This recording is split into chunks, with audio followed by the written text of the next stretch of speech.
Hello and welcome to the Old Man Podcast. I'm Spencer Scott Holmes. The Old Man Podcast, not the Old Man Orange Oh Podcast. fuck, Old Man Orange Podcast. Damn it. Damn it. Damn it.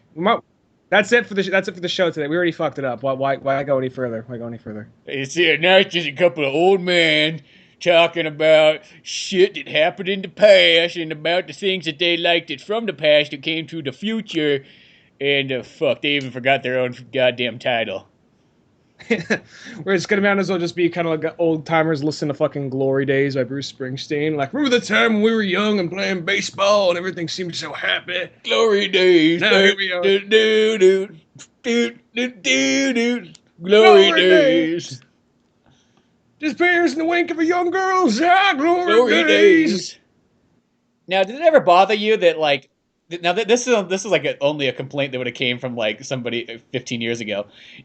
Did you have the Bruce Springsteen like essential 3-disc set? I actually got it from you on my computer. Okay. Well, you know what's the one thing I just thought was weird is that song's not on that essential 3-disc set. Which is weird. Yeah, I already got that album, but yeah, that is weird that's not on there. Yeah, and the longer it all came together, but I just remember like having that album at first. I'm like, what? Why is that song? You got 3 fucking discs. That song doesn't deserve to be on at least one of them. But maybe it's because it's a cover song. It's kind of like if you get... Maybe that's why. Is that a... I didn't really know it was a cover song. Is that Dylan? I'm just guessing it's Dylan. I don't know. Cisco has the original one. I remember he showed it to me once. You know, and I can see that being some weird obscure cover because the Beatles have a lot of like covers in their earlier shit. So that's what it was, and that's kind of like why it's different. But yeah. Well, I guess kind of like how on like 40 Licks, Rolling Stones, that was kind of like they didn't have Can You Hear Me Knocking on there. Granted, most of the songs on there are kind of shorter, and that's like the one like 7-minute song. But yeah. Yeah, well, the Stones one, there's like, I mean, they have so many songs as is, but. You know, that you could really have a third disc, the 40 licks, and make it called 60 licks, and you would still feel like you'd... Well, I'd probably do. I bet you that would cover it. One more disc, 20 more songs. I bet you'd cover all the songs it's missing, like Dead Flowers and things like that. The only song that's on the... Well, no, because, Dead Flowers, to me, maybe I'm wrong. I mean, I wasn't alive in the 60s and 70s, so I'm kind of, a lot of those songs... There's a lot of songs they have that I guess maybe were A-sides, but it was just... You don't really hear them on the radio so much as you would like, Street Fighting Man or like, Maggie or Angie. Fuck, it's one of my favorite bands. I can't think of any of their fucking songs right now. Angie, but the one song I'm surprised is on there. Is, songs like My Guitar Gently Weeps and Here Comes the Sun by the Stones. Here comes Here Comes Your Man. Here Comes Your Man. Oh, fuck, that was the Pixies. And then Purple Rays, I think that's how that went. And Streetlight People. Yeah. No, but I'm surprised that She's a Rainbow is on there and not like 1 or 2 more songs from Exile on Main Street. But I don't know. You're not surprised that there's more songs from Her Satanic Magical Mystery, whatever the fuck that one's called. Her Satanic... No, that's like Her Majesty's Satanic...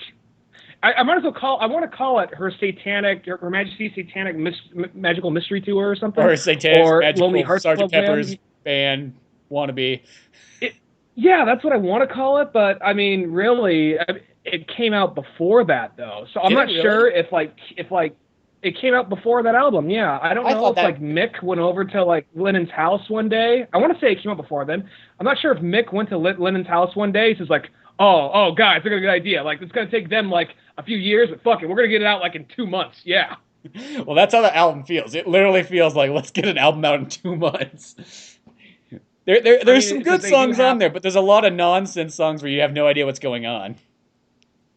There is the ones that are like, I'm a future man. I don't know, it sounds 60s as fuck. It sounds 60s, anti-establishment, British pop as fuck. It's like...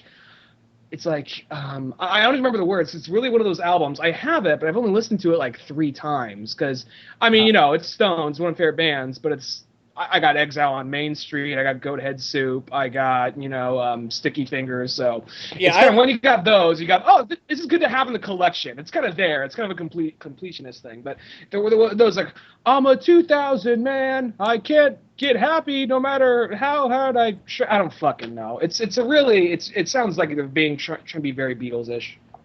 No, The Beatles ripped off from them and just found a way to perfect it. I don't know.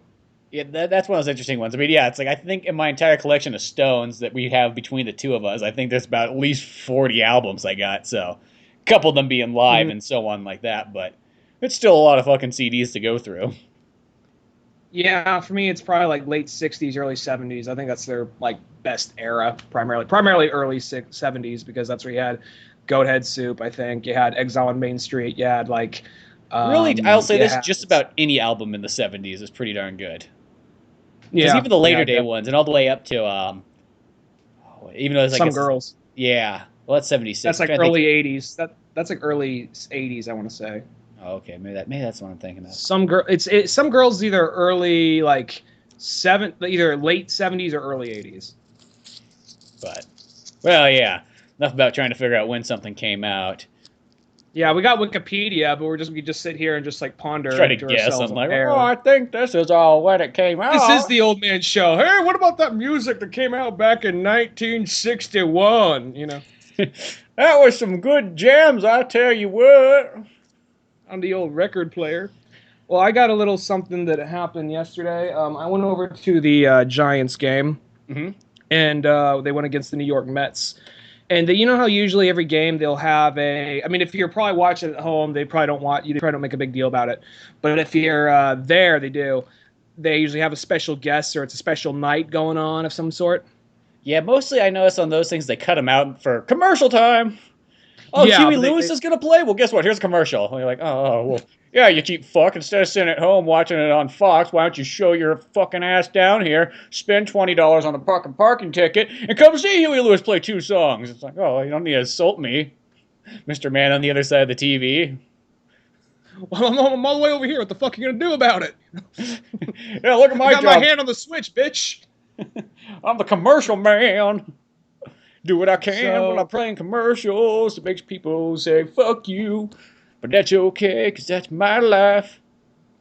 We just came up with like a 90s, that sounds like a very angry, 90s chin rock, kind of anti-establishment song. Somebody anti-establishment, the guy who's fucking turning commercials on for sports games. Well, it's ironic. It's like one of those ironic things. Like, you know what, man? What really pisses me off? It's like when I'm watching my fucking sports games. It's obvious how much I watch sports. I'm watching the fucking sportses, and then all of a sudden some asshole comes on and tries to tell me how I gotta buy Tide to make my clothes clean and buy a fucking Lexus, man. Makes me so mad. That should be in our next fucking song, man. Yeah. Yeah, because you know what? The sportses needs to be free. No, so last night I was keeping up with the sportses on TV, and I was watching this one where these guys were running around with sticks and a puck or something like that. I don't know. I couldn't figure out what was going on. It looked kind of cool. Oh no, there was swinging and punching going on. Made my dick a little hard. It made me feel weird down in my groin area. Groin area. This is okay. What happened to the clearly Giants a man child. This guy who in this band who wants to make all. That's the name of their band is Man Child. Man Child. I was thinking that sounds like a '90s band name right there. I was thinking Half Chubbed. I think that'd be a good band name. Chubbed? Half Chubbed. Yeah, Half Chubbed. Oh, okay, so he's going in there with half a boner. Yeah, that sounds almost kind of like something like the Butt Trumpets or something like that, you know? Well, yeah, you pretty much that would have been a lineup in the '90s. You would have had Half Chubbed with opening acts, the Butt Trumpets, with Real Big Fish headlining. Yeah, Real Big Fish headlining. And then maybe is a special guest, the guitar player from Goldfinger comes out or something like that. This is the mid '90s. This is mid to late '90s right here. Yeah, exactly. And then you got Man Child. It's their first tour. And they didn't get past that first big single, The Sportses. The Sportses by Man Child. So who was playing at the San Francisco Giants game? Well, nobody was playing, but it was what was going on is they're playing. The Giants are playing the. You didn't get the reenactment or the reunion of Man Child. No, we didn't get that. I would have liked to see that. Still, but I went to the game, and apparently they were celebrating Bruce Lee's 75th birthday, which is weird because he was born on November 27th. Would have been creepier if they kind of like, here's Bruce Lee's skeleton, and they'll have to do some martial arts moves for us. And you're like, what the fuck? On fucking strings, like it's a puppet or some shit. No. Yeah.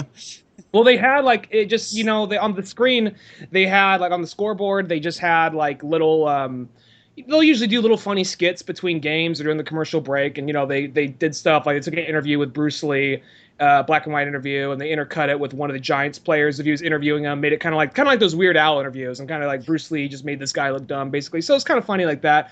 And like all the graphics on the screen were like was Bruce Lee trivia or was made to have like this like like martial arts kind of style to it with all the fonts and whatnot. Well, anyway, this is kind of the weird thing.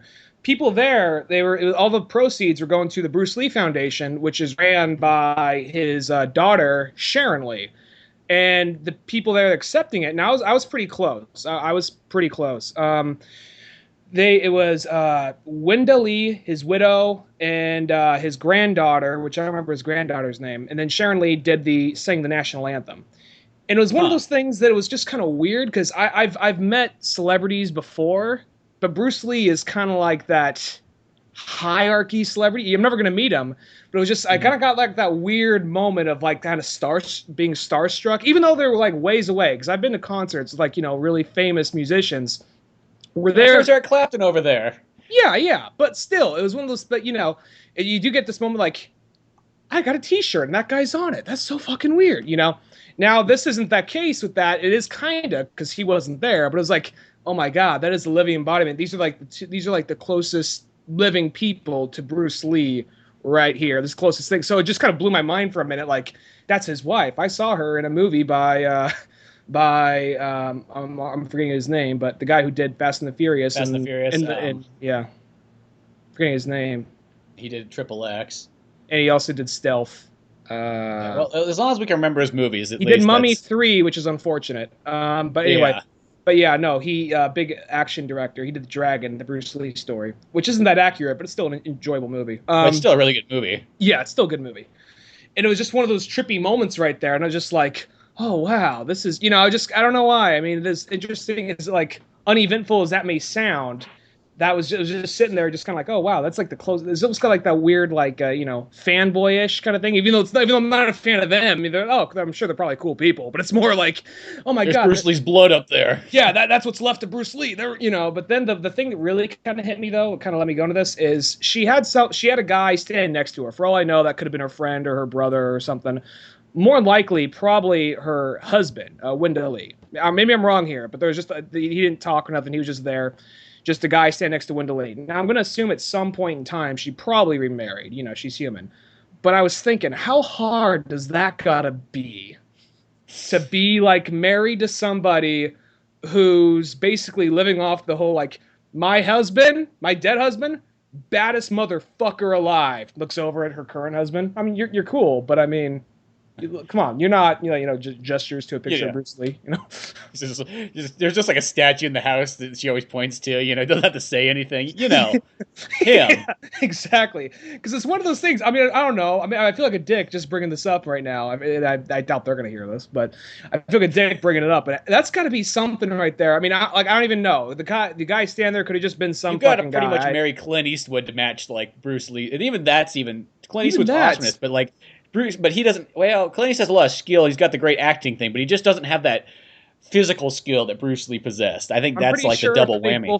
I'm pretty sure if they both walked in the room together at the same time, the world would explode. That's the reason why. If they did the fusion dance, they would be the ultimate, though. Yeah. Bruce Lee, Clint Eastwood doing the fusion dance. Oh my god, that would be like the greatest thing ever. Yeah.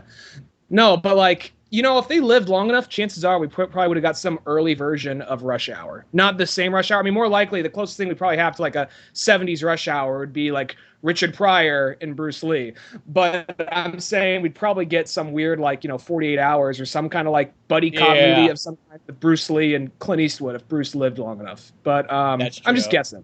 Because he would have might even been in 48 Hours. Who knows? Yeah.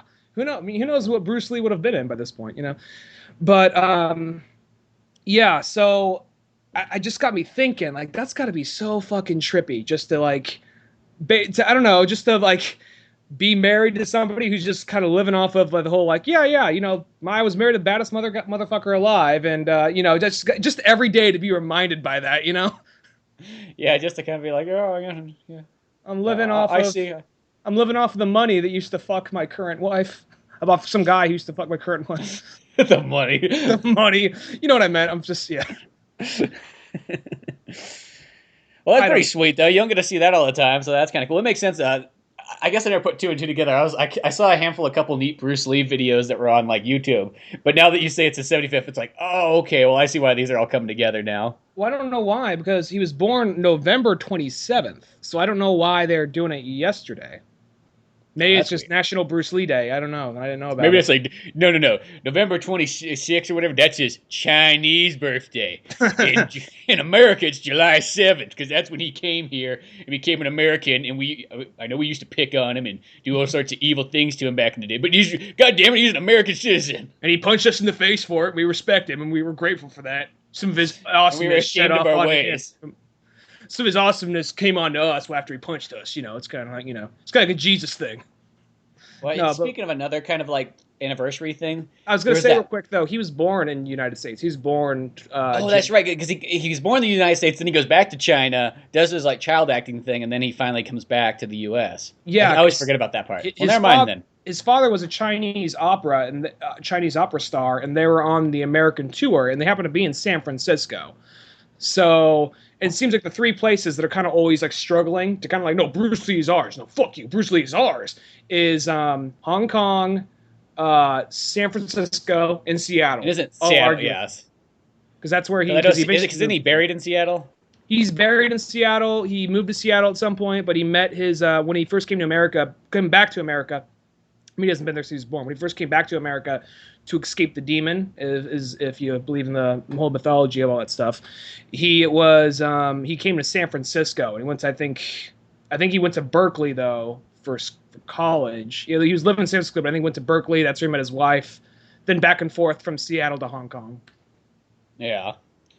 I say, because if you're trying to escape that like demon, San Francisco's the worst place to go. I mean, you watch Little Trouble in Big China, or Little Trouble in Big China, Big Trouble in Little China.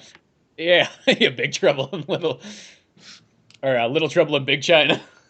It's just a little bit of trouble. It's it's just kind of like happening in about like a 3-block radius. Yeah. It's not that big. Nobody really seems to notice. We'll get to it. We'll get to it. You know, everything's Little Trouble when you bring The Rock into it. That's why.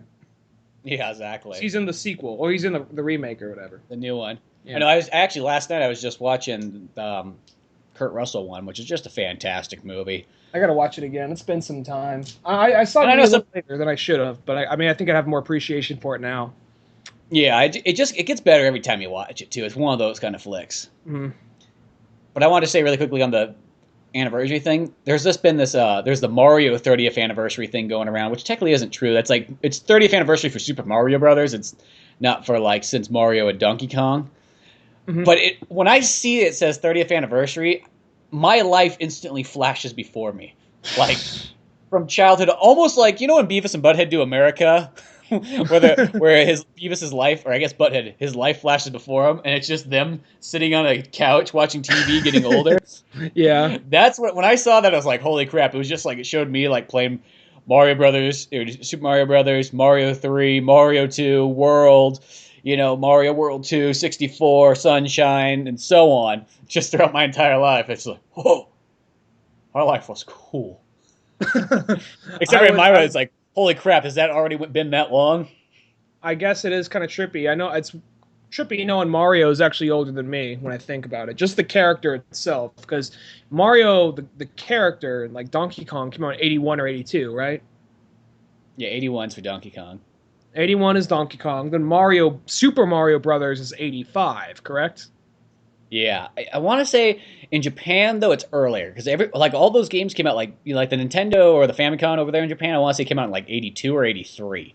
So I want to say Super Mario Brothers is actually like 83 or something like that in Japan. But for the US it's 85. And I want to say Legend of Zelda it comes out in the US in like 87, but I want to say it also came out in like 84 or something like that in Japan. But that was the days when it took a long time for it. Yeah, that makes sense. Yeah, I see what you're saying. Yeah, go ahead. Yeah, just in Japan. I just remember that from like reading on the history of Nintendo. It's just like, oh, all these games are like, nowadays, it might take about 1 year for a game to get converted from Japanese to American, but back then it was that time period. It was like, oh, a couple years. We'll just see how it does in Japan first, and think if we'll give it to America. Ross, the Rubber Ninja on Game Grumps, before he did a lot of Game Grumps stuff. One of the last animated videos he did was this. I never played Minecraft, but regardless, I still get the joke. It's of his character. This is based on a true story. Opens up this little cartoon world of Minecraft, and like he walks up to a guy dressed as Link, like his character's customized Link. He says like, "Oh, it's dangerous to go alone. Take this," and like gives him a wooden sword. He says, what?" He says, "Zelda, 86." He's all like, "No, I'm 12." He's like, "Oh." Then he like backs away. Then it cuts to live action. They're playing like this really dramatic opera song. I mean, I could hum it, but it would just pierce everybody's ears. So I'm just gonna. You'd probably heard the song if you heard it. Anyway, you know the song if you heard it. So then it cuts to him just like pouring like Jack Daniels, just like 2 minutes of him just pouring Jack Daniels way too much, drinking. Then all of a sudden he just pulls out a gun, shoots himself in the head like very abruptly. I think we all have that moment where you just realize like, oh fuck, that was a little while ago, wasn't it?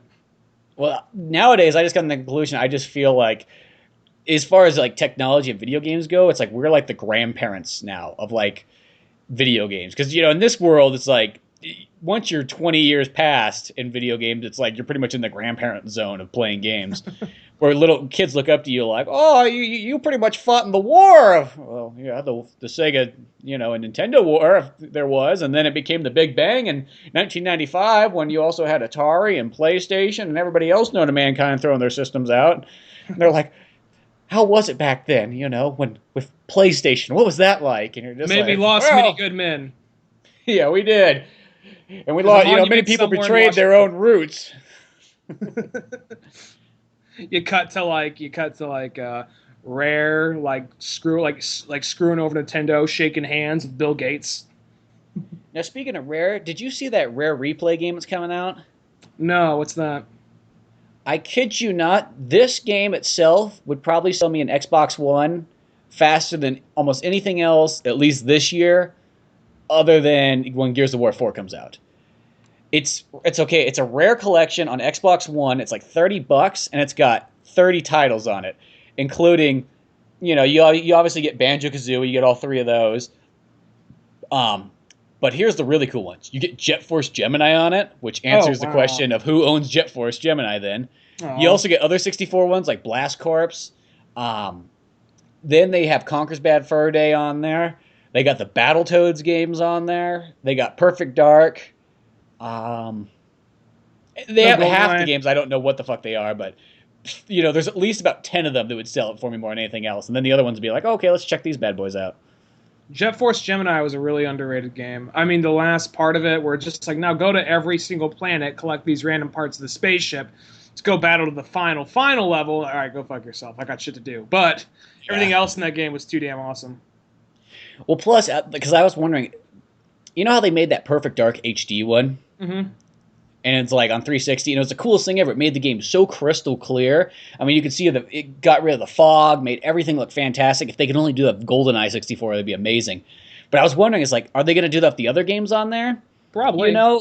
Because that'd be the thing. Is like if you got, I almost said Starship Troopers. I don't know why that. But if you got Jet Force Gemini, and it was all crystal clear, because that was one of those games where it is like nowadays. I mean, you go back and play it, you'd still be fine, but if you could make it that much sharper looking and easier on the eyes and get rid of the fog and all that kind of good stuff, that right there would be worth buying the set for that alone. Everything else would be like a bonus, because just having a sweet version of Jet Force Gemini.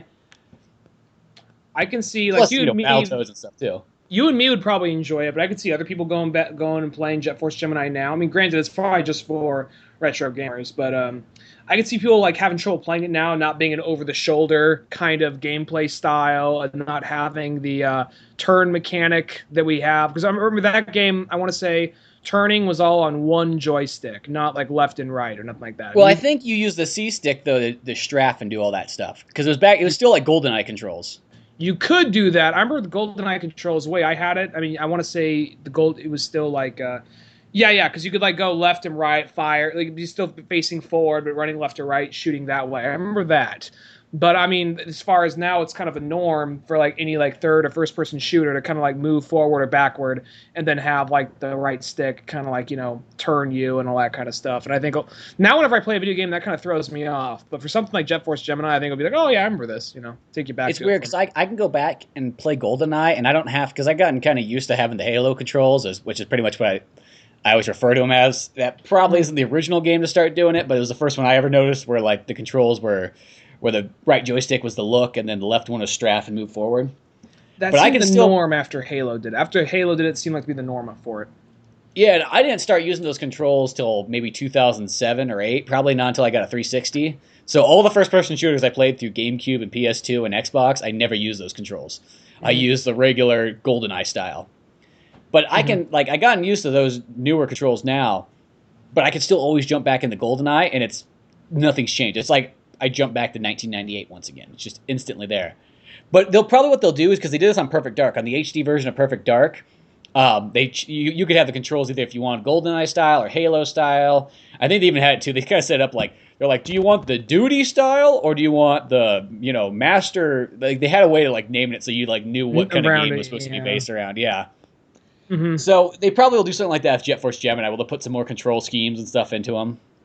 I can see that. The only thing I hope they don't do is it's still cool no matter what, but it would make it 10 times more amazing if they do put that extra effort and make these games just a little bit more enhanced. They could just slap the N64 ones on there and just call it a day. But if they do what they did, the Perfect Dark HD, to like all those games on there, it'll be like such a great collection. Yeah, it's been like sometimes I played any of those games, but I mean, I have nothing but fond memory for all those games. I never played Conker's Bad Fur Day. I know they came out with a remaster of that some time ago. Maybe it was the sequel, but I want to say they came out with a remaster of that for the Xbox. Yeah, apparently Xbox. It was the censored version was what it was. That's why people hate that remastered version for some reason. I never really played it, so for the longest time I thought it was the better version because it's like, oh, well, they just fixed all that stuff. But no, apparently they censored it on Xbox, which is strange to think. Not censored on N64. Game. Yeah. So what you're getting on this collection is the 64 version, not the Xbox version. Which the thing with Conker, that's just such a weird concept in itself, because I remember like that game originally was going to be a kiddie little lovey-dovey like cartoon. Well, that's what the first two Conker games are. They're just little. Yeah. Because they came out on Game Boy Color, and they were just kind of like, oh, you're Conker. He's having a good old time. He's collecting nuts throughout the woods, and things like that. And it was just one of those kind of games. I remember Diddy Kong Racing was a game where they're going to introduce multiple characters into, because like before other games came out, they were using, I think they're going to use Diddy Kong Racing, all these random characters they use that as a platform to launch all these different franchises, because that's where Banjo came in before Banjo-Kazooie was even a title. And then Conker was there. I remember for years seeing something on Conker. So this thing that because really, I mean, Diddy Kong Racing, really, it's a fun game. It's a really fun game. But looking back on it, though, it is like that la la la la la la la, like children singing. It's just dancing flowers. I mean, it's more of like Rare's Happy Land than it is Diddy Kong. I think, you know what I mean? Yeah. I think they use Diddy Kong to sell it, but compared to everything else, it's much more of just a wild and wacky kind of like Rare's cartoon world than it is Donkey Kong Land. So looking at that game now, it just seems so kind of weird. Like Conker's Bad Fur Day came from that. Yeah, exactly. And then you just think about the first couple Conker games that they're just, the most kiddie games you can have. And then it's just like, well, let's make him like an alcoholic who pisses on things and, swears and is British and all that stuff. I'm guessing maybe, I would assume that those games that came out for Game Boy weren't well received, and they probably saw nobody was excited for the next Conker game. I played the first Conker one when it came out for Game Boy Color. I remember when that one came out, I was like, oh, it's the guy from Diddy Kong Racing, and I played that one. It played fine. There was nothing wrong with it. I mean, I can imagine Game Boy games nowadays are kind of hard to go back to, except for like literally a handful of them, probably. Uh-huh. But Conker's Bad Fur Day, because I think I might not. I had it for 64 for a while, and it was one of those games. I think the idea of it's really cool. I just remember it wasn't the smoothest game to play, and maybe it's because I did play it a tad bit later. I got it in the mid 2000s instead of playing it in '98 or whatever it came out. Was there was there like bleeped out language or anything like that, or was it all I don't very think so. I can't remember if they said fuck or not in it. They said a bunch of other swear words, but I wasn't too sure if that was the case. And then mostly you just had a lot of like adult humor and alcohol. And strange enough, nowadays it'd be kind of like tame, but for that time period and then being on N64 was a big deal. I remember that was the thing that made me. I know N64 had M-rated games. That's the thing that really shocked me. Is that had like, it seemed like every Nintendo system so far, maybe not Wii U, but every Nintendo system had the one or two games. Like, okay, this is the Nintendo exclusive. We're just gonna have like a couple of M-rated games, and that's it. You know, it seemed like if you had that for N64. For GameCube, you had like Eternal Darkness was probably like that one's major one. You could probably even say Geist something like maybe as well. Which one? Because that was actually a Nintendo game, Geist. Oh, yeah, was that on Wii, shooter though? game where you're like a ghost. I want to say that was GameCube. I thought that was Wii. I want to say it's GameCube. But maybe you're right there. Well, I'd say on Wii you had like No More Heroes was kind of its one. And then No More Heroes and then like Mad World. Yeah. And then on Wii U, they have a game coming out called The Devil's Third that looks really cool. And it's kind of pretty much it's going to be big mature rated. No, you know what you got on Wii U? You got Bayonetta 2. Oh yeah. So they kind of got like their handful of like M-rated games that are like really M-rated, and everything else is just kind of like your usual Nintendo stuff. I mean, we also had 64, for a while. Though, I was gonna say on 64, really quickly going back to that one. That one had actually quite a bit, at least because I remember like when the 64 came out, it was just the time when you could finally start really getting mature rated games. Because the only thing you really had mature on like the other systems, like Super Nintendo and Genesis, is you had Mortal Kombat. And maybe Lethal Enforcers, I think, was rated mature, and things like that. So there wasn't that many titles. But once 64 came out, then you had Quake, and you had Turok, and you had Doom, and there was a lot of first-person shooters that had some blood and guts in it, and so on. Yeah, I want to say though, I think maybe one of the reasons why there isn't a whole lot of M-rated stuff for like the Wii was because that's when Nintendo didn't really, their software wasn't as up to date as Sony or Microsoft. So I think maybe that's where a lot of the more like M-rated like publishers would go to them instead of like Nintendo. And I think that's kind of the current thing right now as well. Because on GameCube, I remember there's a good amount of them on GameCube. I mean, there's a handful that really stood out, but on GameCube not GameCube, on N64 there seemed to be a lot more M-rated games on that than any other Nintendo system. Yeah, well, and GameCube had quite a bit too. I think it was by the time because I think it is once you get to the Wii and Wii U, it's like if you want to tell a really serious story, kind of like that kind of mature rated game, you kind of want to have the best graphics possible. Where what flourishes better on Wii and Wii U is almost more cartoony looking games because they can look totally fine. That's why games like Splatoon look great on the Wii U, and you don't even question it compared to like a PS4 game or something like that. Yeah. So I still got to get a Wii U. I'm going to play. I know I say it like every other episode, but I mean, yeah, I know it's just kind of like will Dunigan get a Wii U on this one? Tune in next week. Did you? Yeah. Is it good? Yeah. Okay, moving on. It's like we answered that 3-year-old question. Yeah. But that rare replay though, I'm literally going like, I might be buying an Xbox One quicker than I thought. It comes out in August, so it's like, well, maybe you're not too far around the corner there after Metal Gear Solid comes out. Well, I guess might be getting an Xbox for one fucking game that has 30 games in it. If they bundled that in, like if there was an Xbox you could buy that was bundled with that game, I'd probably buy it instantly. And it sounds like the weirdest one. It's like they're like, that's the game that's gonna get you to buy an Xbox One. It's like, yeah, until you get Gears of War 4 out there, that is. I want that game more than I want Halo 5. I think that the only two games that are only Xbox exclusives that really are jumping out at me is Gears of War 4 and Halo 5, and those aren't even like Halo 5 is one of those ones like, oh no, that'd be cool to get. It's not like I need it. It's like, oh, that'd be a good game. If I had an Xbox One, I'd get it, but I wouldn't probably go out of my way for an Xbox One just for that game. Well, I will say this though. PS4 are the only games. I mean, the main game I really wanted, I just got, which was Batman. But beyond that, it's Metal Gear Solid 5, and then I know there's some other stuff that I'm slipped up in mind. I will say at the moment though, because I was looking for a PS4 game to get, and I was just kind of like, nothing really jumps out at me other than Batman. It's kind of like I got a PS4 now. I kind of feel like you have that urge, like, oh, I got a new system, I should get a couple games. And I'm just looking at the list of games, and I kind of go, no. I mean, there's some that's like, okay, that probably would be fun, but it's either not my type of game, or I just don't have the time to put into like one of those 100-hour long games. So it's kind of like, okay, I guess there's nothing here really to get. Like, but I want something, but I can't. But there's like nothing really to get. It's just kind of that sad. Like, okay, I guess I'll just wait till Metal Gear Solid and Mad Max and all those other games come out.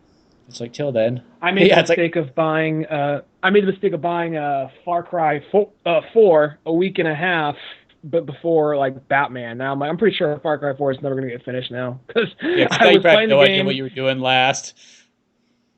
And it is like an open world. I mean, Batman's open world. This is an open world game, and it's a bit harder than Batman in some ways. And it's a lot more like things are kind of more customizable. And sometimes when you have more customizable options, that's where it can get a little bit more harder to go back to because usually it's a broader, more open game. I don't really know how linear the game is or open ended it is. I never played a Far Cry game before, but it's one of those games that is a little. I mean, I'm not gonna lie. I'm just bad at video games. It's just that. I'm not gonna blame it on the game. I'm just bad at video games. But you're in this like country called Kairat, which is basically supposed to be kind of like a Himalayans. You know, it's a made up country, but it's supposed to be sort of like the Himalayans more or less. And everything wants to kill you. The things you think would just be like, oh look, there's a nice little background thing. A fucking hawk comes down, starts attacking you. Fucking badger comes up. I go swim in the water. A fucking fish bites me. So everything in the game wants to like, oh look, dogs. Oh fuck, they're eating me. You know. So it's one of those things like, and everything in this game wants you fucking dead, and you have like limited supplies, and it's like, I mean, I can, I mean, you know, it's probably easier once you learn how to play it, you pick up on it, but it's like one of those games I'm just not that good at it. So I'm gonna go back and play it eventually, but right now I'm just gonna finish some stuff on Batman. That's all. Yeah, I played a little bit of Far Cry 4 at Cameron's when he first got it. That might have been the first PS4 game I ever played, now that I think about it, which those are always those little memories you always remember. You always remember the first game you play on a system mostly. And I want to say I think that was the first one I played on it. But I don't know what it is. It's just like those ones like even Far Cry, it's like, I think they're fun, but they just can't remember they're like not my type of game. Batman's the perfect example of like a game that I like, and I think it's got the perfect length. You know, it's kind of open world, but sort of not too much in a sense. Because the only problem I have with a lot of open world games is that they give you way too much shit to do, and then you almost get lost in that open world. And I know some people, that's why they like open world games, because they like the copious amount of small stuff to do. But the older I get, it's like I want more of a linear game. I want almost like point A to point B type game. Like, let me have fun in between, but I don't need to have, 500 different missions I can go to and get confused. That was one of my problems with Fallout New Vegas. And Fallout New Vegas, there's also so much to do, and I didn't feel like I was meeting up the reward that kind of came with all the bullshit you had to do. Plus, it was one of those things like, oh yeah, now instead of having an overall like status with everybody in the world, it's individual groups and like cities and towns. Like, okay, that's kind of cool. What's this? Oh, a town full of like rapists and looters. I'm gonna go kill everybody. Awesome. What's this they got here? Oh, their loot. I'll take that. He's like, you lost karma for stealing from rapists. It's like, what the fuck is this? Just like, oh well, it's stealing is stealing. It's like, what the are you fucking kidding me? What's the point of me busting in here killing all these fuckers if I can't take the shit they stole? And then like nearly everybody, it kind of gave you an option to like team up with certain people near the end. It was like either the assholes that kind of live like old like Roman like warriors, the evil computer guy who runs Vegas, or like the California Republic, and I kind of didn't like any of them. So just like, who the fuck do I team up with? I don't fucking know. Yeah, exactly. But and then by that point it's just like, oh, we go ahead. Yeah, I was gonna say I'm just bitching about New Vegas really quickly. I just want to take a pee really quickly. All right. We're going to take a quick break right here, but now a word from our buddies at Painted Black Podcast. Take a listen. I'm Pete, that's Brian. Yeah. There's Lou. We are Painted Black Podcast. We are Painted Black Comics. If you could describe the show, what would you describe it? Horribly offensive. Balls to the walls. A good time. I don't know. All professional? I wouldn't be surprised if fucking Barney heard some screaming from next door. Right. Hey, yo, Fred, I got kicked out of the house. Can I stay with you guys for a little bit? No, Barney. We're not friends like that. You better go stay with Kazoo. Yeah. Dum-dum, you should have said yes to your wife. Can you imagine what Disney World would have been like had he lived longer? No Jews. That's the primary difference. Yeah. I feel like he funded the Nazis in some way. I can't prove it. The first fucking model of their helmet had ears on it. Oh, the Basketeers coming over the hill. What the fuck's going on? Dosan sounds like a Renaissance painter. He was the fifth Ninja Turtle. He wasn't right in the head. They didn't really bring him out too much. I'd like to fight the foot. That's probably why they had those stupid ass toppings. Bubble gum. Fuck, who let those sounds order the pizza? I want stink bug. Who put Legos on this shit? Can I give you money for sex? I would enjoy making a transaction for a blowjob. Can I get a receipt with that pussy? Oh, yeah. How do I follow this? Do you wash those briefs with starch? Make that booty clap. Why don't you? Let's hear Randy Newman doing the song for Pompeii. Oh, he's on the spot. Whoa, it's smoke. Volcano. Whoa, it's the smoke. Vesuvius.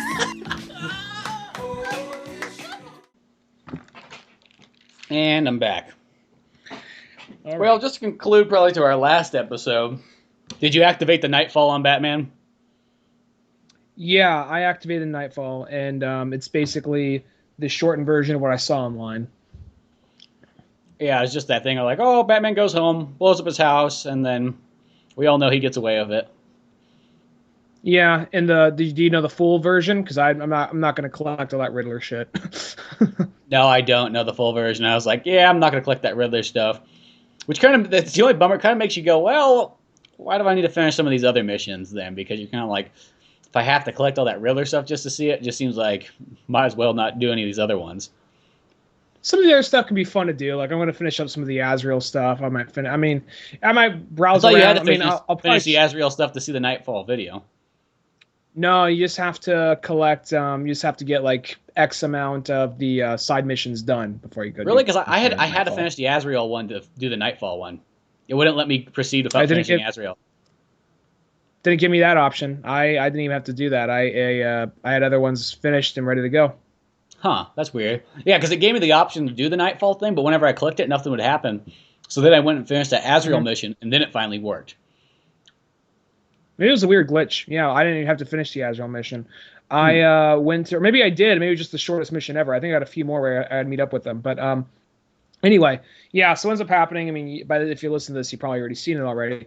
But Batman goes home, which is like, actually, first off, you get this moment where he's kind of at the bat symbol. He takes his helmet off, overlooks the city one last time, gets picked up in the bat jet, lands in front of the of Wayne Manor. You see all the news crew, Vicky Vale, all of them, like, oh, there's Bruce Wayne. He's then he goes inside his house. Alfred's like, dude, you sure about this shit? He's like, fuck yeah, let's do it, And then the house collapses, explodes, all this and that. Then it just the flaming bat signal comes onto the screen, and you hear Commissioner Gordon's like, this is how it happened. This is how the Batman died. And that's the end. And we all know that Batman faked his death. He's not dead. But if you kind of collect the full mission, the full ending, which is like another like minute and a half, basically, what ends up happening is Commissioner Gordon. We see it's this montage of him. He's running for mayor, and he's kind of just going through the city, and he's basically talking about how the Batman helped save everybody, and this and that, and how crime has dropped in Gotham. And I don't remember the monologue. I remember it was well written. I remember that much. But then it cuts to like a family leaving a movie theater, walking down an alley. It looks kind of a lot like, Thomas, Martha, Wayne, and young Bruce. That's what they look like. They're not that, but they look a lot like that. Some muggers come in. They start to like shove them around.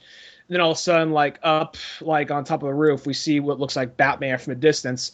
Like, hey, asshole, haven't you heard? Batman's dead. That don't work no more. Then all of a sudden, like, this mist starts to form around him. He dives in. When he dives in, it gets all, like, weird and distorted, kind of like a Scarecrow nightmare version of, like, the bat symbol just, like, folds out. Like, the sky goes orange. Zooms into camera. You hear the guy scream, and credits. Oh, wow, that's really I'll say this. That is totally not worth getting 250 fucking Riddler trophies for that. If you get 250 Riddler trophies, they should give you something like really, like a second, like fucking a reverse Castlevania style, where you get a whole second game. Or you get like Batman fighting like fucking like a T-Rex with a chainsaw or something like that. Or riding his robot. They have a T-Rex. Batman Odyssey like set of missions where you go under the earth and then you get the T-Rexes and all that cool stuff, Neil Adams style. Yeah, you get that crazy shit, you know. So that's I mean, you know what's gonna happen. I mean, I'm not saying this to sound like typical fucking, you know, like video games trying to milk us out of our money. You know, they're gonna come out with another ending like within a few months that you could probably download.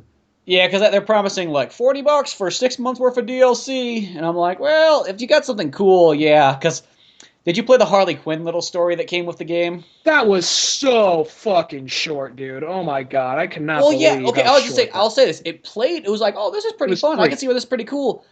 And then it was literally over in no more than 15 minutes, if that even. Yeah. And I was just like, Harley Quinn played cool. They put some good effort into it, but it's like literally you put this effort into only making like a 10-minute scenario. I mean, if you could probably speed run that in like 3 minutes almost. And that right there, I will say that it was one of those things where it was kind of like it basically what you said right there, like it did play good. But I mean, the game was free. It came with it, so it's not that much to really complain about. But on top of that, though, if I paid money for that, I would be so fucking pissed. If I paid money for that Harley Quinn thing, but you know, it came with the game, so who am I to complain and bitch? Technically, can't complain when it came with the game.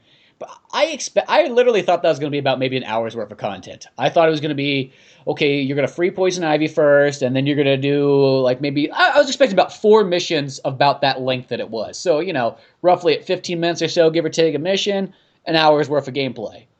And then I was just kind of like, yeah, you put all this effort in just to have a kind of short one. That's why I'm iffy about the DLC. I'm going to wait for some reviews before if I do get some of that stuff or I don't get some of that stuff. I mean, if they make like sweet missions where you're like, oh, okay, you get to play as Nightwing in this one and you have, 2-hour story here and you get Batgirl, a couple-hour story here and so on, and be like, oh, okay.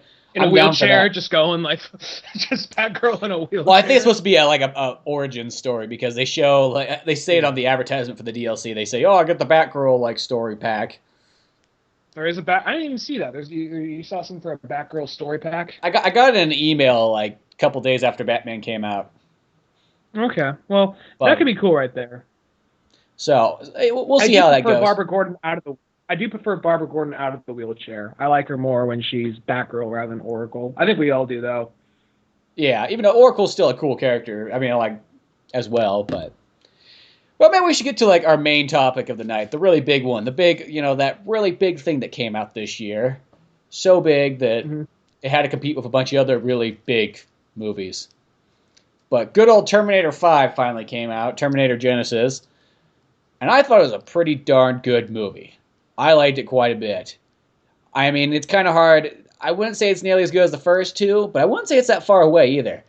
And it's probably better than 3 and 4, even though this is the one thing that's been bothering me, is just like we said on previous episodes, ever since Jurassic Park 4 came out, people just get on the hate train on 2 and 3. I noticed ever since Terminator 5 came out, people get on the hate train for Terminator 3 and 4. I know that there's always been a hate train for Terminator 3. Terminator 4, it seemed people kind of forgot that happened. This one, I've been seeing a lot of a hate train for this. Well, I mean, actually, let me put it this way. A lot of people, the people that do like it, love the fuck out of it. And everyone else seems to be kind of like, oh, they're just rehashing the same old shit, that kind of whole song and dance. But it's kind of like, you're going to see Terminator. That's kind of, you're getting what you pay for. You know what I mean? Well, I know it sounds like I'm underselling it. That sounds like I'm underselling it. What I meant to say is, I mean, that's kind of what always Terminator has been. It's always been kind of like roughly the same story, the same type of concept, just amping up the action. It's kind of what each one really has been. And since 3 is the weakest one, I'd say. I think 3 still is the weakest, but I think so too. I'll say this about Terminator 4 because everybody puts down Terminator 4. Like people put it down more than 3 lots of times. But here's the one thing I like about Terminator 4. One, when I was a kid, the number one thing that I always wanted to see from watching Terminator 1 and 2 so many times, I was like, I want to see a Terminator movie that's all in the future. Because I think those scenes are so fucking badass. And so Terminator 4 gave me that. It's an entire movie in the future. There's no going back in time. They're always in the future. And then the other things I really like about it is it doesn't really play the same way, because all the other Terminators are always like, okay, this Terminator goes back in time, this guy or Terminator goes back to protect our main character, and they battle it out to the very end until one dies. Mostly there's a sacrifice made, but our main characters get away with it. That's kind of how, I'll say, 4 of the Terminator movies go. Salvation, not like that. It's different. And then I also think it's a cool thing about it, too, is it's really what it is. You know, it's Terminator Mad Max style. It's, you know, you get this dystopian world. You get us focused on these different characters. You got 2 storylines kind of going on, but nobody's really protecting each other. I will say Salvation does have a little bit of that, because there is a Terminator-like character in it. He still has a human mind. Terminator. It's Terminator 4, Salvation. Yeah. And because he has to give up his heart in order for John Connor to live. Yeah. Oh, I guess there is. There is that sacrifice at the very end there. You know, not the very end. He's like, you know what? Fuck y'all. And just breaks out, starts running away. Like that episode of The Simpsons where, like, Homer's got to donate his kidney to his dad, and then he runs out the window.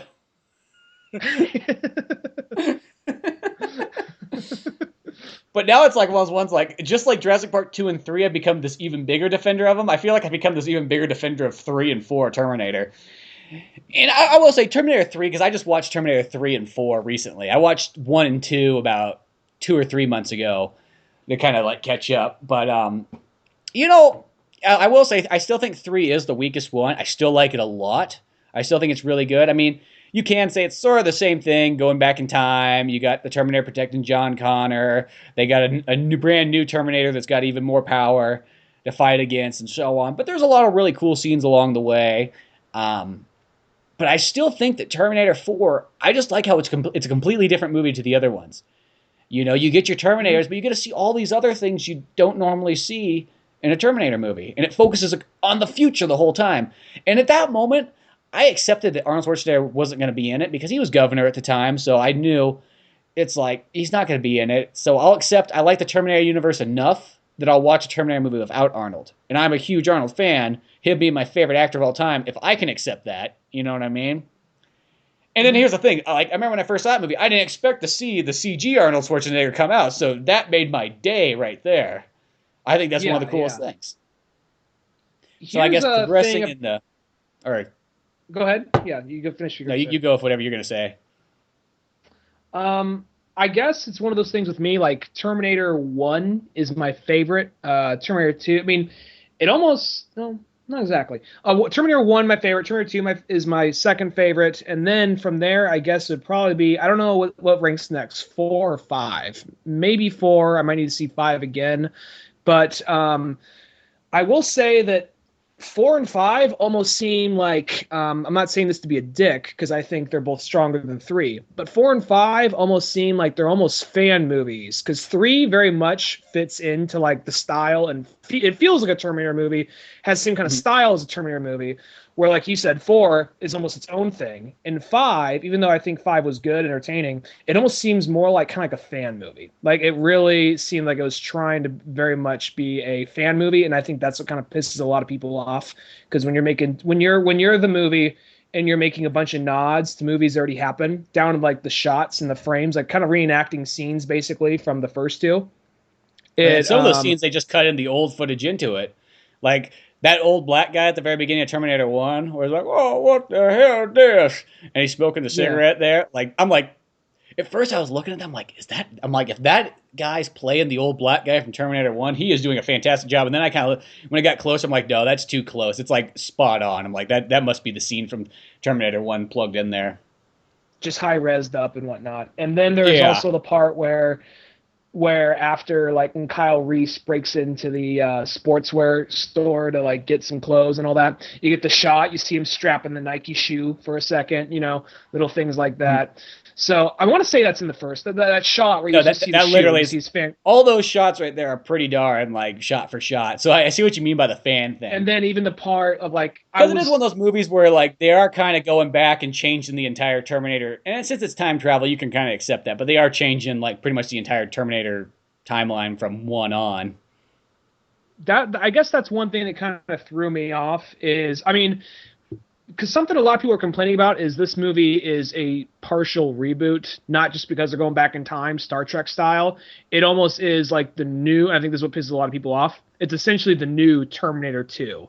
Where at first I'm like, are they doing? Because I'm watching this movie, it was almost like doing an algebra equation in my head, moving the movies and things around, trying to figure out like, okay, if that, because that happens in this one, that happens in this one over here, trying to piece it all together. And I was like, oh wait, Terminator 2 never happened. This is all just right after Terminator 1, and because I was like, okay, maybe they're just trying to retcon and make Terminator 3 go away, which makes Terminator 4 go away.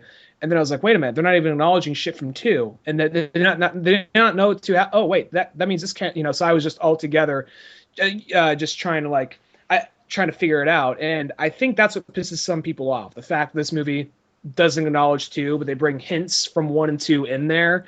And then I will say, really the only 2 part in there that makes it kind of like where 2 exists is just the Danny's in it. The little kid of Miles Dyson. Like, so Danny Dyson now, since his dad's dead, has taken over. Well, he started his own kind of program that's involved with Skynet, Genisys. And I thought that was really cool that he was in there. His dad was still there. His dad was just the older black dude, wasn't he? Wasn't his dad there? He was there? I want to say he was there walking with him. I think that was Miles Dyson. I want to say was he was the old black dude there. Huh? Maybe he was. Maybe I'm wrong. Well, then they totally erased Terminator 2 if that's the case, because that was the only saving grace I remember for being Terminator being left alone. I mean, I guess in time travel world, you can always go like, well, there's this timeline, and then there's this timeline, and then there's this. And then we start getting fucking Crisis on Infinity Earths going on now, but. I think that's why this movie maybe that's why they just made it a reboot, because they kept on saying, you know what, they sent a Terminator back in time 3 times already, so this one, they sent one even further back, so we're going to send one here right now. So, I mean, making it kind of a reboot simplifies it, but I think it just kind of confused people because they didn't know they were going to see a reboot. Or it's almost kind of like the Superman Returns of, like, Terminator, in a sense. Because, I mean, it's not Superman, the new Terminator 3, it's the new Terminator 2, which is, I think, which is most people's favorites. So, yeah.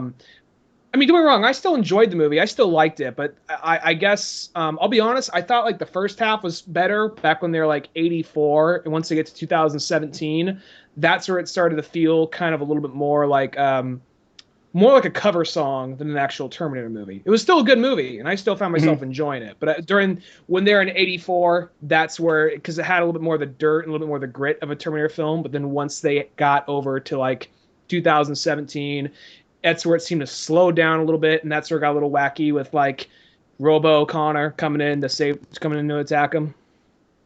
Yeah, well, going back to, like, this isn't being a praise episode for Terminator Salvation, for a movie that came out 7 years ago or so, like, let's praise this one. The one thing I also give the credit to a lot to Terminator Salvation is it reminds me a lot of the first one, where the movie's, like, pretty much serious the entire way. And don't get me wrong, like, I like the comedy stuff, because it kind of is introduced in Terminator 2. Like, they don't have a ton of it, but they have enough of it kind of placed in there. And then, Terminator 3's got a bit of comedy in there, and then this one does have quite a bit of comedy. I think it all works. But they've almost kind of made Terminator, from where it used to be a real serious thing about this machine coming back and just cold-blooded murdering people left and right, to being almost like, now the machine's kind of funny, and he has, like, one-liners, and he cracks jokes now. Not saying anything against it. Like, I like all those lines, and because it's Arnold, you just love it because of it. But just from watching Salvation and Terminator 1, it's like, it is kind of cool to have a serious Terminator. I will say that's probably why this movie is more comedic, is because they looked at Salvation, and a lot of times they do that thing like, well, Salvation wasn't popular, so what did they do? It was serious, it was all in the future, it didn't have Arnold in it, okay, so let's just make sure we don't do any of those things again. An earlier draft of this movie was set during World War II on Sarah Connor's grandparents, and Arnold came back, and they're trying to escape a Terminator, like, right after, like, he just got back from World War II, or maybe it was during World War II. I think it was right after World War II, and they're trying to escape a Terminator. That was the earlier draft of this movie, and I think that's a good thing they changed it, because that just right there seems to be going to just kind of rinse and repeat, where this one still seems a little different. It was almost kind of trying to, like, be a best of, because they had, like, the T-1000 in there. They had all these little moments. When he approaches the punk rockers, I was kind of saying, are they going to do it? He's like, fuck you, asshole. And he pulls the knife out. I'm like, oh, so there's your one. There's your one F-bomb. Like 15 minutes of the movie, there it goes. And then when you see Arnold old Arnold take out the young Arnold, that was a pretty cool scene. And yeah, that whole introduction itself is a pretty sweet scene right there. I like that a lot. I did like the part when they would this is one of the more comedic, lighthearted scenes, but I did like the part when they were loading up because Arnold and Kyle Reese don't like each other in this movie, and there's a part when they go to like a safe house and they're loading up clips and they're playing 24 Hours to Go by the Ramones, and they just almost get into this weird kind of like passive aggressive competition of who could load up these clips the fastest, you know. And in that moment, they kind of like finally gain a little bit of respect for each other. So, yeah, no, they had that kind where Kyle Reese is like, I don't trust robots at all. I guess he's from a future where they're, all robots are bad. Mm-hmm. You know, if we still count Kyle Reese from Terminator Salvation, he's like, yeah, a giant robot fucking picked me up and took me to their prison, and they did robot raping to me while I was there. Robot probing, and they I don't know why, didn't really do anything. I thought they turned me into a human camera. Not the case. Just well, it's the only time I ever saw a robot have emotion is when he raped me. He said, like, don't judge me. Don't judge me. I am not queer. I have needs to. You are the faggot. Gay. You're gay. I'm not gay. You are. Don't look at me that way. Don't look me in the eyes. That will make it only gayer. Oh, shit. It's like when they get fucking Robby the robot to come out and rape people. It's like, well, they need a purpose for him. He kind of was sitting dormant for a while. Once Skynet got activated, Robby the robot was an icon. Rob the robot from fucking Nintendo. That no, not Rob. I was thinking of the one from fucking the 50s movie. I have it. What the fuck? I can't think. Tonight's just a night of drawing blanks. Oh, it's got Leslie Nielsen in it. The Forbidden Planet. Yeah, Forbidden Planet. That robot. You just later you see you hear the robot in the bathroom just kind of like, who are you, slapping itself in the mirror. What would the maker say?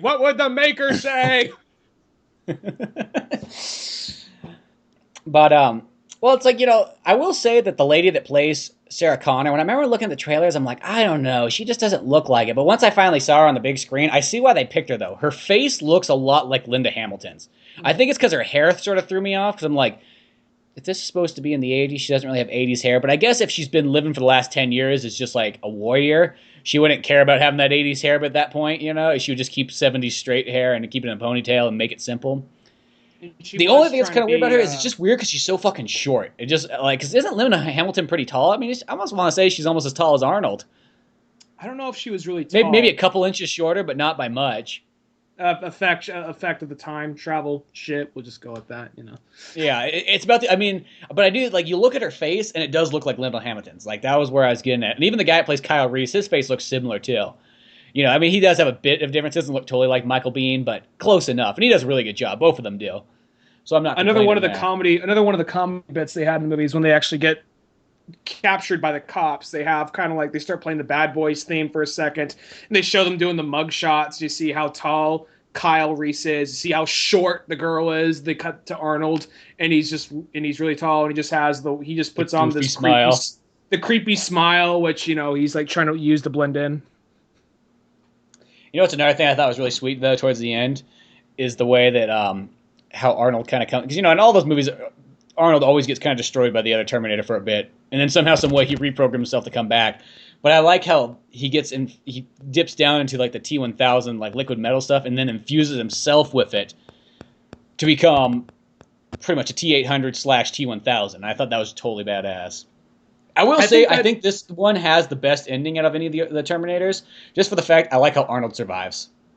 Yeah, that right there. Well, I think it was a surprise when he actually did come out at the end, because every movie the Terminator dies. Every movie. So when he comes in even the one where I guess Sam Worthington, who was I thought his name's Sam Worthington, the guy from Avatar, who was the guy that they put a lot of pressure on that guy. He was supposed to be kind of like this next Brad Pitt, and then I don't know what happened. And I like that guy as an actor, but he hasn't starred in a movie in a long time. It seems like.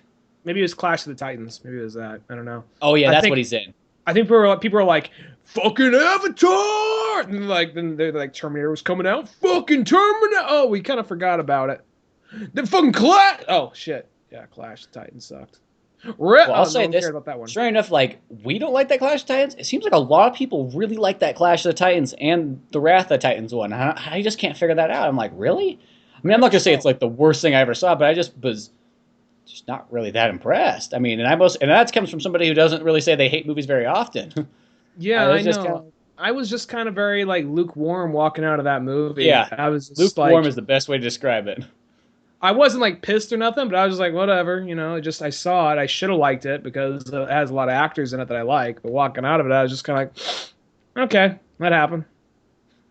You know, it's a part that kind of makes me laugh. This is like a non-intentional funny part in Terminator 5, but they actually do it like in other Terminator movies too whenever he's in the future. I love how like John Connor's like, he's giving these speeches to like his men. It's just kind of like, yo, if, you guys don't go back in time and save me, you guys are all fucked. None of you guys whatsoever has the skill, the smarts, or the power to stop these Terminators. You guys are all fucking losers without me, savior. And it's just starts like pumping his chest like, John Connor, say it, say my name. They're like, John Connor, say it louder. Who's your savior? Get on your knees. Who's your savior? Because I just kind of go like, technically if John Connor died, somebody else would fill the mantle. We all know how these things work in life. He's not the only guy that can do it.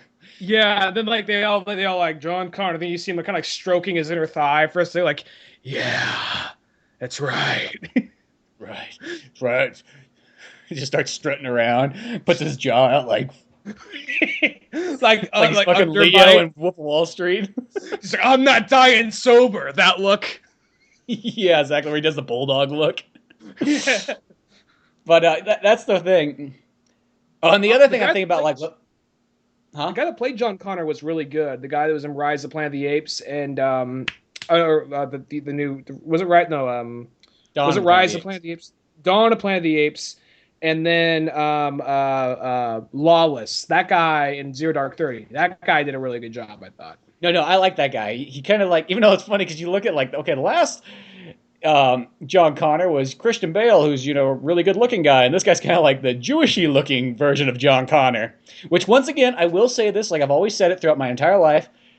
Edward Furlong, once again, would have been old enough to play John Connor. And maybe here's the thing, get him back into the role of John Connor, and maybe the heroin goes away, and the cocaine and all the other crap. Maybe that's what he just needs. He just needs a good John Connor kick in the ass. Yeah, I mean, I wonder if he ever just looks like his old action figure of John Connor and just lays like just a memory. Used to be so much to me. And it just starts panning away like sha-la-la-la, sha-la-la. That's all I picture, but like my entire life, I remember when Terminator 3 came out, I'm like, dude, Edward Furlong would have been perfect for that. He's like the same age. And then Terminator 4 came out, I was like, dude, why is Edward Furlong once again not in this role? I know it, but I know it has to do with the drugs and the fact that he's kind of one of those guys who looks like a man-child. He probably fucking started the band Man-Child and the sports. He's one of those guys. He's like Macaulay Culkin, who they all kind of look like man-childs. Like they just didn't really grow into like an adult body. Maybe got some kind of facial hair. It looks like they say he slapped a mustache on him, like a little like fake like plastic mustache.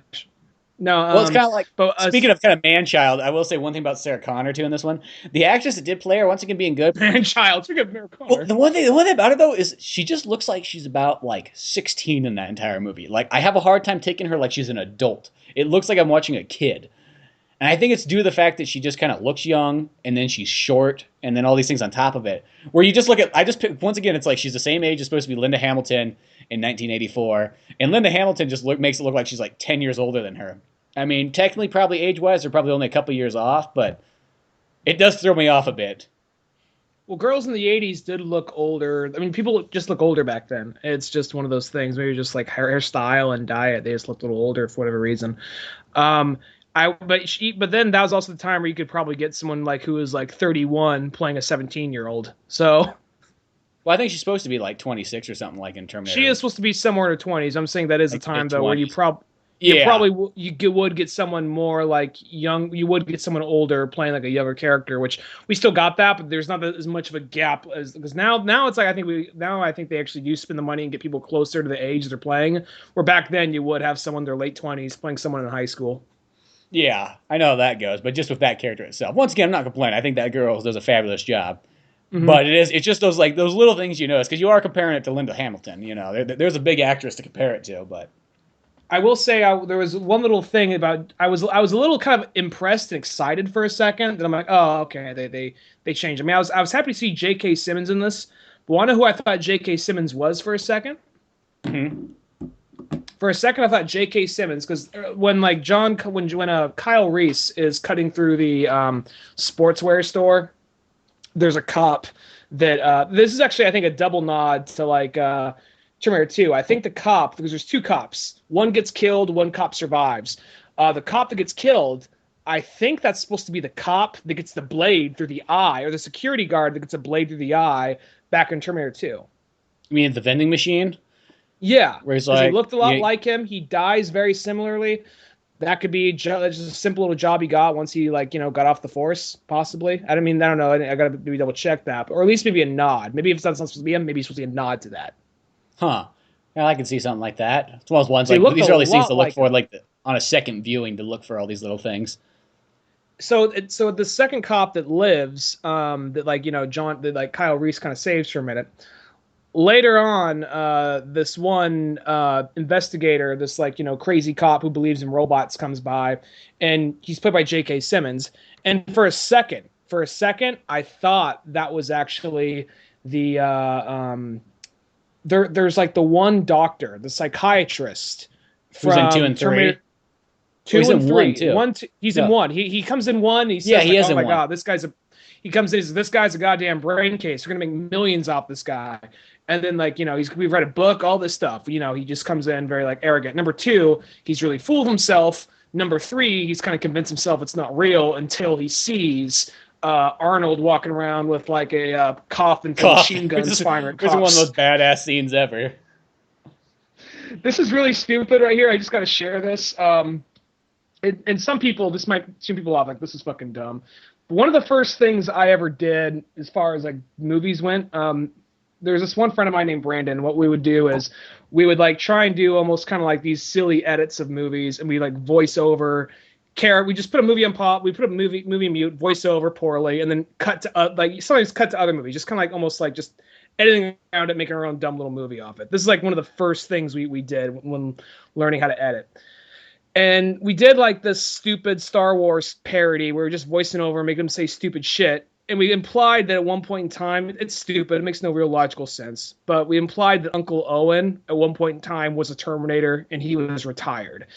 And at some point, there is after the scene where Luke gets all I want to go to the academy and walks out of the room or whatever, all pissed off. And Bruce says, "You shouldn't get mad at him. It's like that time." It's almost very Family Guy-ish. It's like that time at your mother's funeral. And all of a sudden it just cuts to him with the coffin, firing machine gun and all the cops. And then then he just cuts back to him. He's like, "Yeah, I remember that." And he goes back to eating it's not a big deal. I remember that being pretty funny. I still think about that every single time I watch that scene in Terminator 3. I think about that. I know most people are gonna you wasted 2 minutes out of the episode to tell us that shit. Yeah, I did. I don't know, just a little thing. I think it's funny. It's I don't think it's stupid. I thought that actually was a really funny line. If anything, that's probably one of the best parts of that entire thing. Yeah. Well, thank you. But I thought he was gonna be. I thought J.K. Simmons was gonna be that the doctor guy. And now he's just a doctor. Changed man, this changed universe or timeline. Yeah, but then you find out, oh wait, then he says something. Oh, he's the cop. Okay, which I thought it would have been a little bit more clever if he was that. He's not this changed outcome, this changed universe. He's not as much of an asshole or something like that. Yeah, instead now he's really interested in these machines because of that experience. Mm-hmm. Because I really like the J.K. Simmons character a lot. I like how he is this cop, but he's so pro machine in these characters. He's "Oh, I know you guys," even though nobody fucking remember that 20 plus years later or 30 years later. Mm-hmm. You would not be able to remember these people's faces or anything like that. But whatever. For story wise though, I think it works well. And I think it's one of those things they now, this day and age, they're going to have like a little bit of self-aware humor. So he'll say things like, oh, goddamn, like time traveling robots, like normally. Mm-hmm. But I liked him a lot. He was funny. His character I thought worked really well. He's one of my favorite character actors, and he was not. I don't know if he won, but he was nominated for an Academy Award this year. I'm just so glad that guy. I'm seeing him in more stuff. I mean, granted, he was born to play J. Jonah Jameson. Just bring him back for literally. the reboot, for whatever you're doing. Next Spider-Man movie, just bring him back. He was perfect. I mean, it's J. Jonah Jameson. We're supposed to hate him, but he plays him so good, you can't hate him. It's just like, bring him back. I don't care what else you do. They're debating Spider-Man. They're debating, make Spider-Man black, make Spider-Man do whatever. Yeah, sure, go ahead, do all that. I don't care. Just bring him back. That's what I want. Yeah, exactly. That's the only thing I care about. But I will say, because the one thing that threw me off, I remember when that second or third trailer came out for Terminator, how they're like, oh, John Connor now is a Terminator himself, and now he's fighting Arnold. And you're kind of going, wait, what? That's the main characters fighting the other main character, the good guys? And I guess it's sort of that Superman versus Batman kind of thing. But the way that they do it in this movie, it kind of works. Because they say that John Connor is kind of, in a sense, infected by this machine. So it's not technically John Connor. It's a machine that's infected him. So now you got this Terminator with like both the mind of a machine and the mind of John Connor working together. And that, to me, worked out well. Because I was kind of afraid at first that it was actually going to be like John Connor. And I was like, well, I don't know about that. But once you realize it's like, okay, no, it's not actually John Connor, then that's fine. I'd rather they kept that a surprise. I'd rather they didn't show it in the trailer, because that was one of the last trailers they showed. I agree, because that did kind of take away a bit of the steam that you could have held out. There was no reason to show it whatsoever in the trailer. And I will say, though, the second I saw, because Matt Smith is apparently Skynet in like living embodiment. So the second I saw Matt Smith among all like the troops there, I didn't notice him at first. When I just saw Matt Smith among all those troops, like, the fuck are you doing there, Matt Smith? What are you doing? I was really thrown off. Is that fucking Matt Smith? Then when like you see him in the background standing behind John Connor, I'm like, he's doing something. He's skinny. He's British. He's plotting something. He sneaks around him. I'm like, oh, I fucking knew it. That's I know you probably wouldn't know this, but that sounds so condescending. You wouldn't know this. That was the last guy to play the Doctor in Doctor Who. Oh, okay, yeah, I would have never known that. Which I guess is kind of maybe like a little nod to like time travel fans right there, possibly. But yeah. Oh yeah, that makes sense.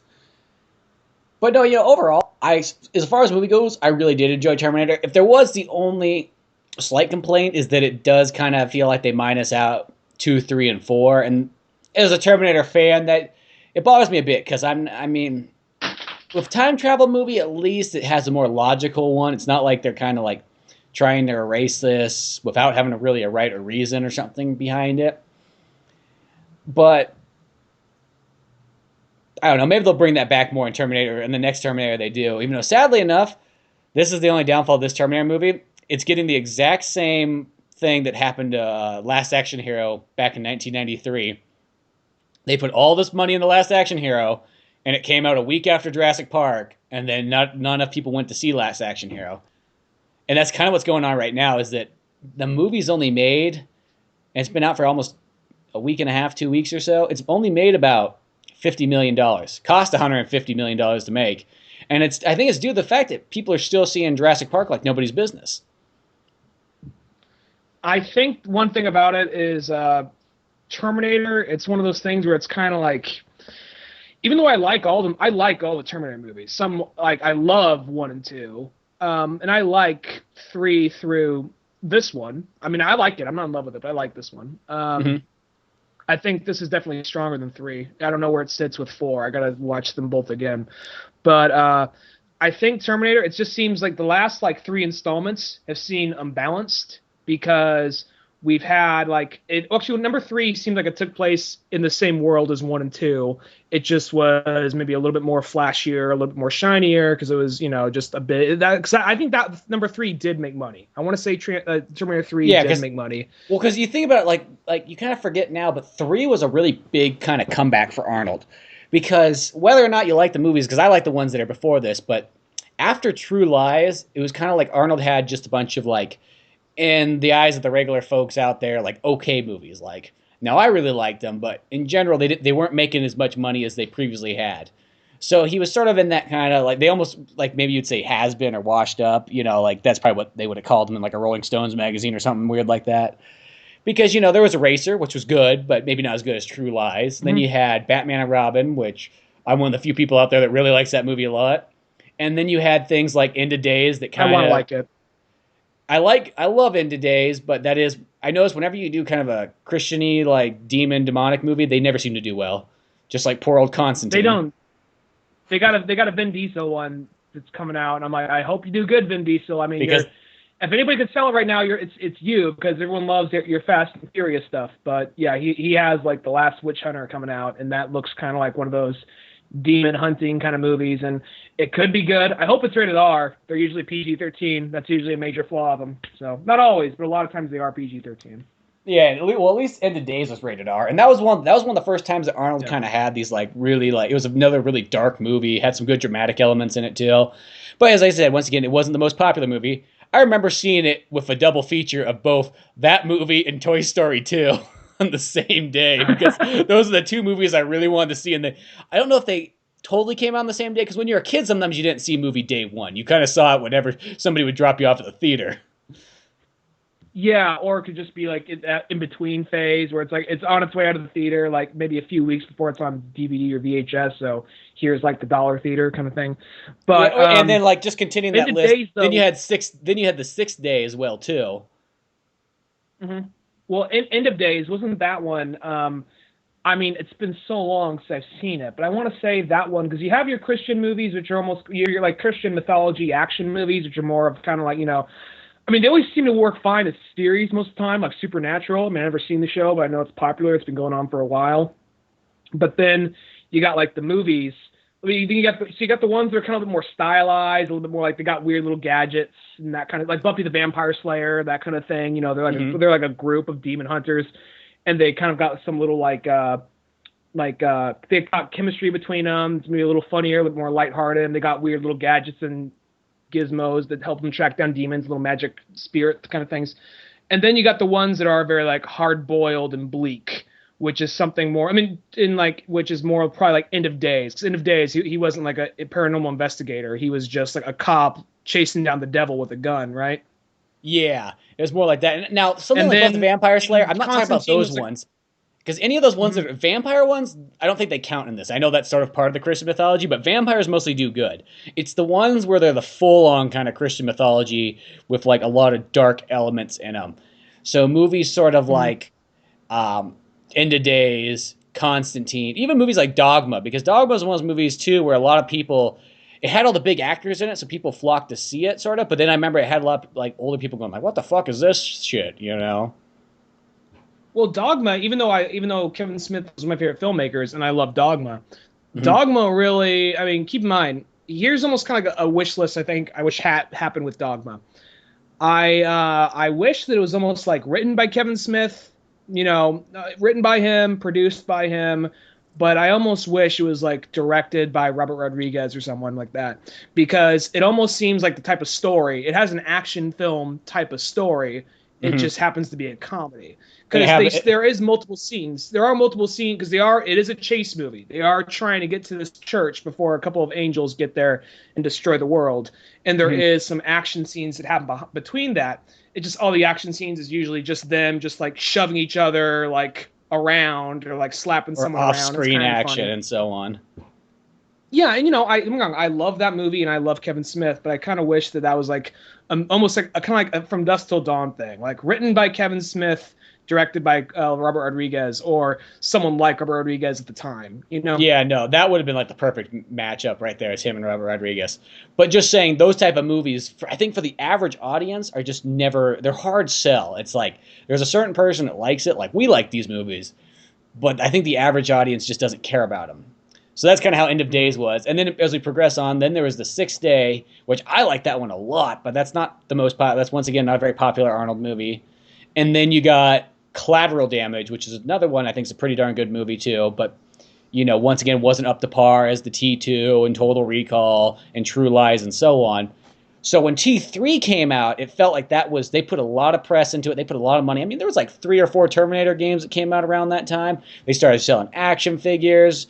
The movie was a big budget, and it was a big thing because it was like, well, Arnold's going back to like what people think of as kind of being his #1 movie. So that's why I think that movie made a lot of money at the time. And I think it was right at the point where people knew he was kind of going for governor. So that also made like, well, this is going to be Arnold's last movie for a long time, so might as well come and see it. That was kind of like his last hurrah kind of thing for a while. I want to, because he was going out on the movie that everyone wanted to see. Yeah, because that was his last movie that he starred in. Because the only thing else he had from that point on, he's had a couple cameos, like in Around the World in 80 Days and The Rundown. But until The Last Stand. Yeah. I think I guess Last Stand was his first movie back. Well, I guess Expendable, cameos. You said cameos. Yeah, I guess cameos. The Last Stand was his first like starring role back, was The Last Stand, which I think his best like comeback. I think since he's started acting again frequently, I think his best movie has probably been Sabotage. You think so? I'm probably going to go with Last Stand still, but I do love Sabotage a lot. I really feel like we're in a kind of a golden age of Arnold once again, because the movies that have been coming out with him in it are just like amazing movies, like Last Stand, Escape Plan, Sabotage, Expendables 2 and 3. He's close enough to being, like, he's not the main character in it, but his scenes stand out a lot. And then even Terminator 5, I think all these movies have just been really fantastic. It kind of reminds me of back in sort of the late 80s, early 90s of like all those really good run of like his best movies. Now I like pretty much everything of Arnold Schwarzenegger on it. But like when I think of the best, it's probably that time period from about Conan, Terminator up to about True Lies, probably the golden age of Arnold, wouldn't you say? Yeah, well, I'd say this. Ironically, I think that like this isn't one of his best movies to come out in that time. It's still a good movie. It was still enjoyable. We talked about it. Maggie. That was still, I think that's one of his best roles he's had. Yeah. Because that really challenged him as an actor. I mean, I'm not sure. I can't say if it challenged him as an actor or not. I do think that is one of the best jobs he's done on like screen though in a long time. Well, that being said, though, it's not his best movie, but it was still a good movie, and it was still one of the best performances he's given. I think right now I'm on like Sabotage is my favorite Arnold film to come out in the last like couple of years. No, Sabotage is badass. Yeah, and Maggie's one of those ones like it's cool just to see him do something really different. I just bought that movie on Blu Ray. It hasn't come in yet, but it was like $12. I'm like, I'll buy it for my own collection. I'll buy it for the special features and just to support that movie. It's one of those ones I probably won't watch that movie anytime soon again. Not saying anything once again against it, but it's one of those movies you kind of watch about once and just take it all in, and then maybe later on down the road, once you kind of forgot the movie, then you watch it again. The way they kind of usually advertise Arnold movies, like, get fucking ready. Arnold Schwarzenegger's gonna bust some fucking heads open. Maggie, it's almost like, get fucking ready. You're gonna fucking cry. Arnold Schwarzenegger, Abigail Brinson in Maggie. Yeah, exactly. Get ready to go boo-hoo-hoo, bitch. They should have put me in charge of the marketing campaign for that. No, might have sold a couple extra tickets. Yeah.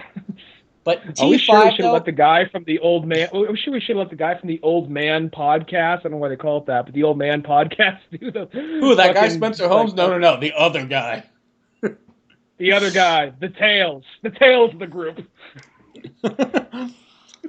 He's probably cheaper, anyways.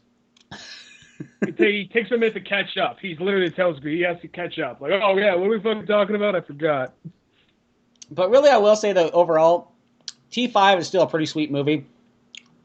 Whether or not, just if you just kind of go, okay, let's not really think about it messing with our T2, 3, and 4 timelines, and let's just focus on what's going on at hand. I think it's all pretty good. There's a lot of sweet action in it. The comedy works well in it. The characters are all really good. The flow of the story works well. And then even I think the John Connor storyline, which was going to be the iffy part because that was the make or break thing of that movie, I think it panned out well. Yeah, I still thought it was a good movie. I liked it. I mean, definitely liked it more than 3. I don't know where it stands in comparison to 4. I got to watch them both again.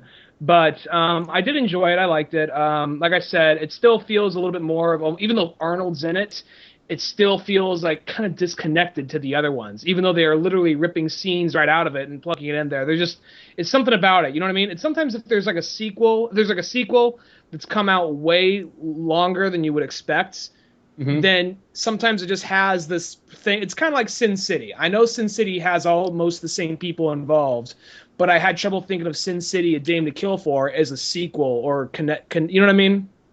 Yeah, and that was just one of those movies where it's just nothing really. Like this is better than that. Yeah, but I think that one is just a little too late on that movie coming out.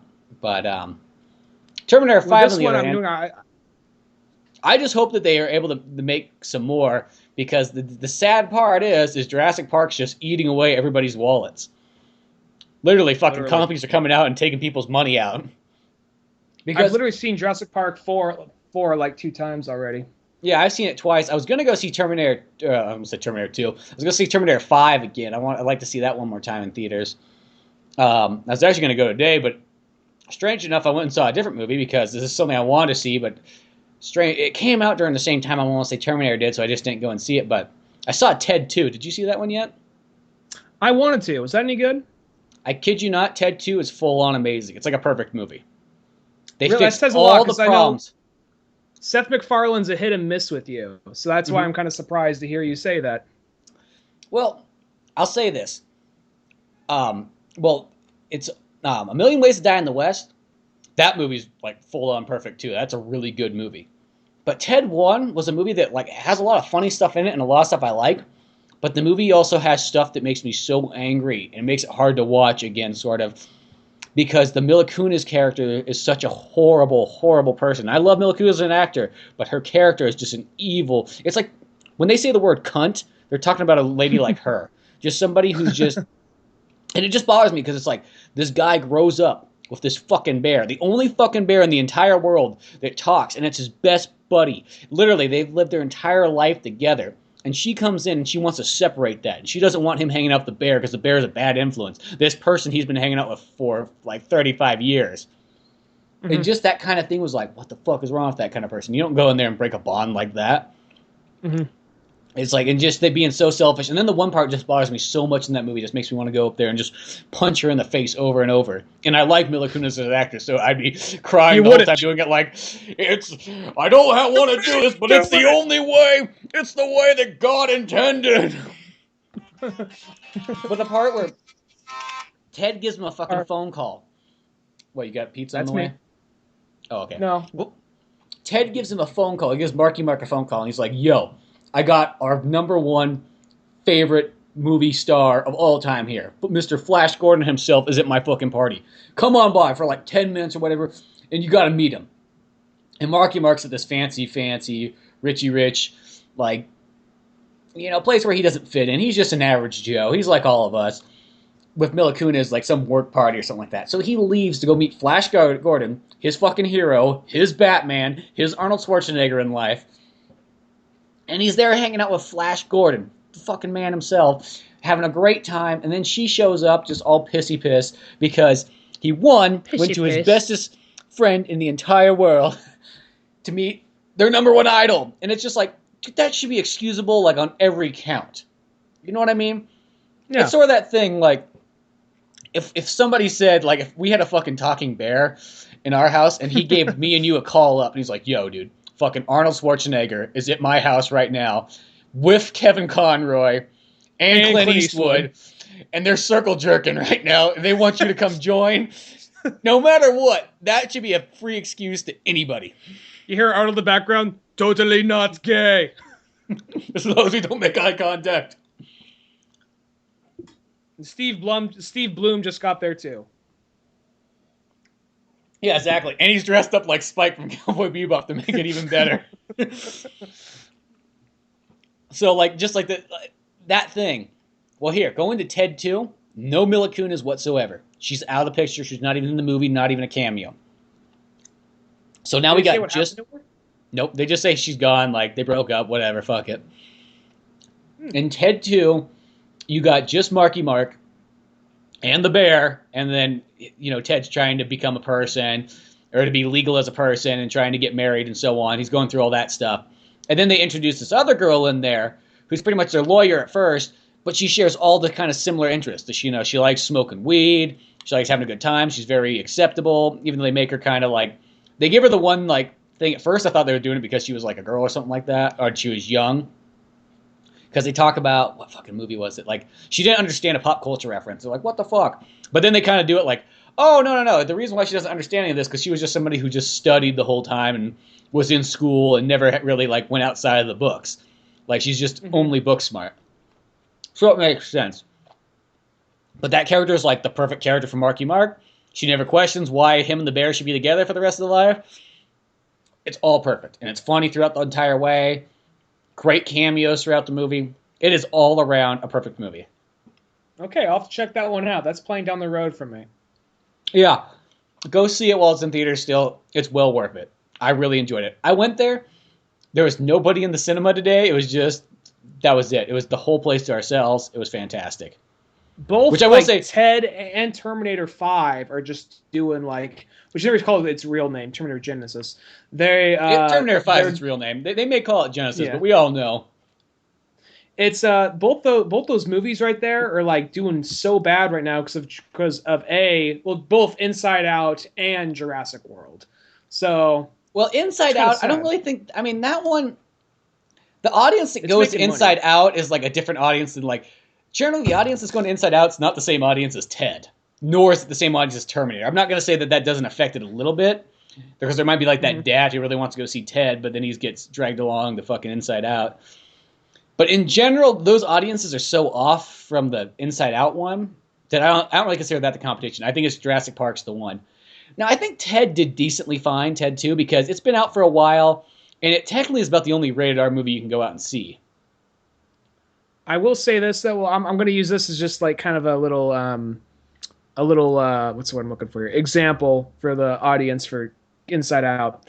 It's a Pixar movie. Most people, I mean, I know you're not one of them. Most people like Pixar, and it's just one of those things. Oh, we go take the kid to see it. I'm not going to lie. I kind of want to see Inside Out because I mean, it's one of those movies. I'm not in a rush to see it. I don't got to see it in theaters, but I actually do like Pixar. There's one or two movies I'm just kind of like, oh fuck that, but. I'm curious about it. I'm curious. And maybe it's just me getting older. I don't fucking know, but yeah. Pixar's so if someone like me who likes 80s action movies, Arnold, Stallone, all that kind of stuff, is kind of semi curious about Inside Out. I mean, it could seem like wouldn't be surprised if someone else was.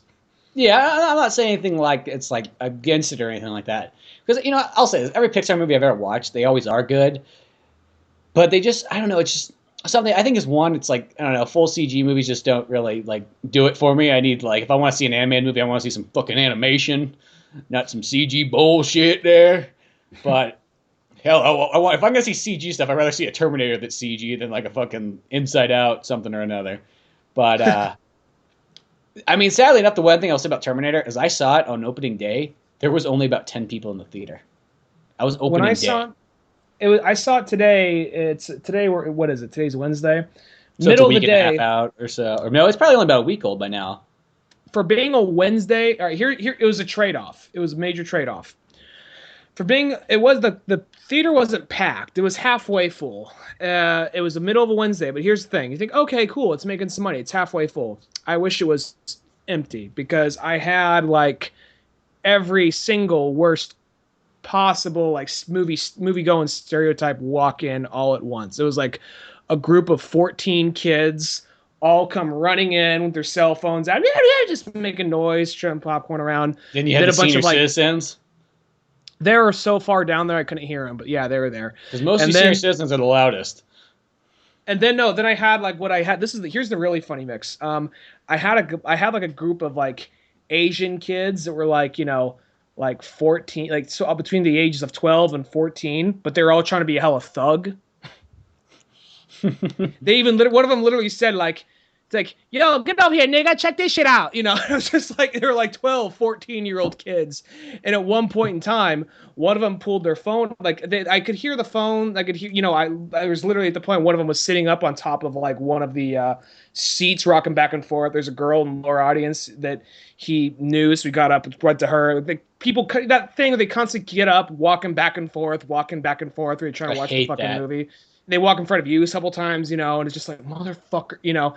At some point, one of them was like, cell phone was ringing. He was answering his phone. I reached my point. I'm like, really, dude? Turn your fucking phone off. And he's just like, oh, sorry, man, you know. You just sound like you got like the worst movie theater experience there. See, I was grateful for like that Terminator showing. I mean, sadly, I was bummed to see only like 10 people there, just because I think of the movies I saw prior, like Jurassic Park, where it was practically full, and same with Avengers 2. And the fuck was the other big movie that came out right around that same time? Mad Max was also pretty full too. So when I went to Terminator, it's like, I mean, it was great for me because I got the good experience. I mean, Ted 2 was the perfect one, because I love when you're the only person in there, it's like it's at your own fucking house. It's like, that's what makes it so sweet. Like, oh, if I have to get up and take a piss, I can just go walk over the corner. Nobody's gonna tell me anything. This is why I really think. I mean, maybe it's gonna lead to it's gonna lead to some deaths, but that's why I really think though. Maybe we should start having. I mean, I see all the fucking police brutality going on in the news right now, so maybe ain't the time to bring it up. But I think we should start having armed security guards in movie theaters. You know, someone's talking, taser them. Don't give them lethal weapons, just taser them. You know. Well, you know, more theaters are doing the thing where they got people that are like securitying and patrolling it, and if you pull out a cell phone, they give you like a warning, and if you pull it out again, they throw you out. Like the one in Riverbank now is getting like all high and mighty and classy, where they do that there now. That's good, because this is literally a bunch of like fucking like tweens pulling out their fucking cell phones, talking throughout the movie, like getting up and back and forth. You're in San Francisco. There's a theater in there. I don't know what it's called, but I remember seeing it like when I was looking at movie times one time. And it's an 18 and up movie theater. Now, not like an 18 and up like porno theater, but it's literally built with a restaurant in it, and then there's a movie theater, and it's adults only. And they play regular movies, but you don't have to deal with children. May have to look that up then. I can't remember where it is, but you're going to have to just look it up yourself. But it's there in San Francisco. I saw this at the Metreon 16. So, you know, your standard AMC filled with whoever walks in, you know. That's where I saw Rambo 4 at. The Metreon, yeah. And when I saw Rambo 4, there was like nobody. And it was like when that movie came out. Rambo 4 was an amazing comeback for Stallone. It was almost so good. I'm like, don't make Rambo 5. I'm sure if you make Rambo 5, it'll be decent. But I loved Rambo 4 so much, you could just end it there, you know? Well, speaking of Rambo, did you see that new Rocky movie trailer? Creed. Yeah, I saw that for Creed. Which that actually looks pretty cool. This is probably a fake news story. This is probably just some, like, internet hoax. But there is literally somebody who starting a petition saying this is taking away, like, focus from the rock band Creed, which really needs it right now. They're still famous today, and this disparages the powerful like lyrics of Creed, you know. So it's just like Creed has to be fake. They need to get back on a tour with Man-Child, and the butt trumpets, and whoever else was the rest of those '90s bands. Can you take me high? Where Jesus bros down with me. It's basically the thing about bro rock with Jesus. That's what it is. Yeah. Bro rock with Jesus. But here's the problem with that, though. It's like, okay, well, Apollo Creed came way before Creed the band came.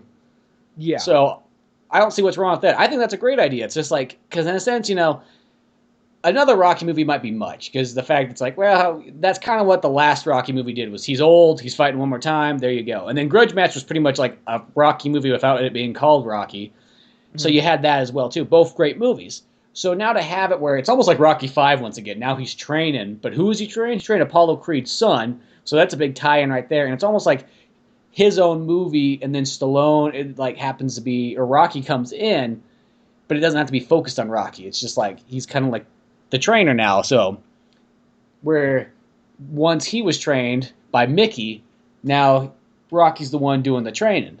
And I just think that concept is really cool. when watching this trailer, at first I was kind of like, all right, are they just gonna pretend like Rocky's not in there, and is he gonna have like a 2-minute scene at the end, like, hey, you did good, kid, later, just walk out? I was watching the trailer, like, right, they're gonna acknowledge Rocky, they're not just gonna try and sweep this under the rug, right? Then I saw, oh wait, he looks like he's a predominant part of the movie, not the star, but a predominant part of the movie, and it's starting Michael B. Jordan, which everyone's just loving right now. I think he's a pretty good actor, so I think he'll knock it out of the park. What else did I see? I saw like it was a weird assortment of trailers. There was that one. There was there's that trailer. There was of course the Ant-Man trailer. Then there was the NWA trailer. Straight that out movie. Compton. That movie looks really good. I want to see that. I don't. Times.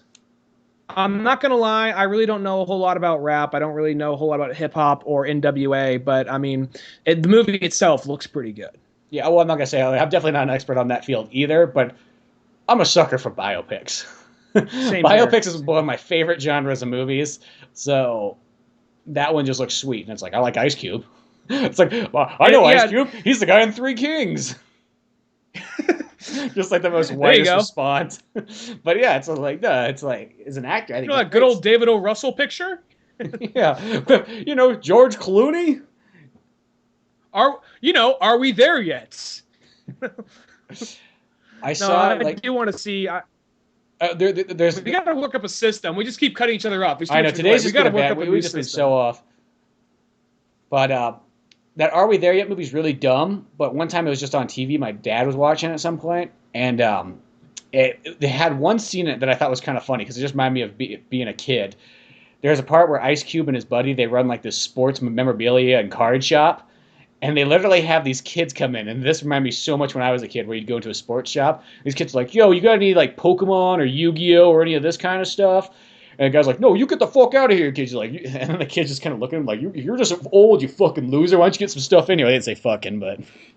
And then Ice Cube's chasing them out with like a baseball bat or something like that. But that's just, I remember like being a kid going to the sports shops, and then once you realize that like they didn't have Pokemon cards, you're like, this place is fucking lame. Well, you'd walk into a place and be like, I won't say a name here, but because it is the local place in Sonora. But let's get a hypothetical. Well, that situation. local place kind of sucks, so you can say the name. I've never really liked that place. Okay. They never carried Pokemon cards. No, what's it called? I can't even remember. I'm just gonna say you come across a name like Billy's Billy's Cards and Collectibles, and you get like, oh wow, that's got to be like a comic and like shop with like action figures and Pokemon cards, whatever. And then you walk in there, just like, oh, it's all sports memorabilia, you know what I mean? And then they might have some Magic the Gathering cards. I never played Magic the Gathering, so you'd kind of get, it'd always be something like that. You'd get to a town you don't know, you look through the phone book, oh wow, they got a cool like art, they got a cool like collectible shop, or like this card. It always say something like cards and collectibles. And once you got there, like, oh, no, it's all good. I'll just take this. You don't want to leave empty-handed because you don't know next time we're going to be at a place like that. So I'll just take this bobblehead of the seal from the Giants. Yeah, that'd be great. Yeah.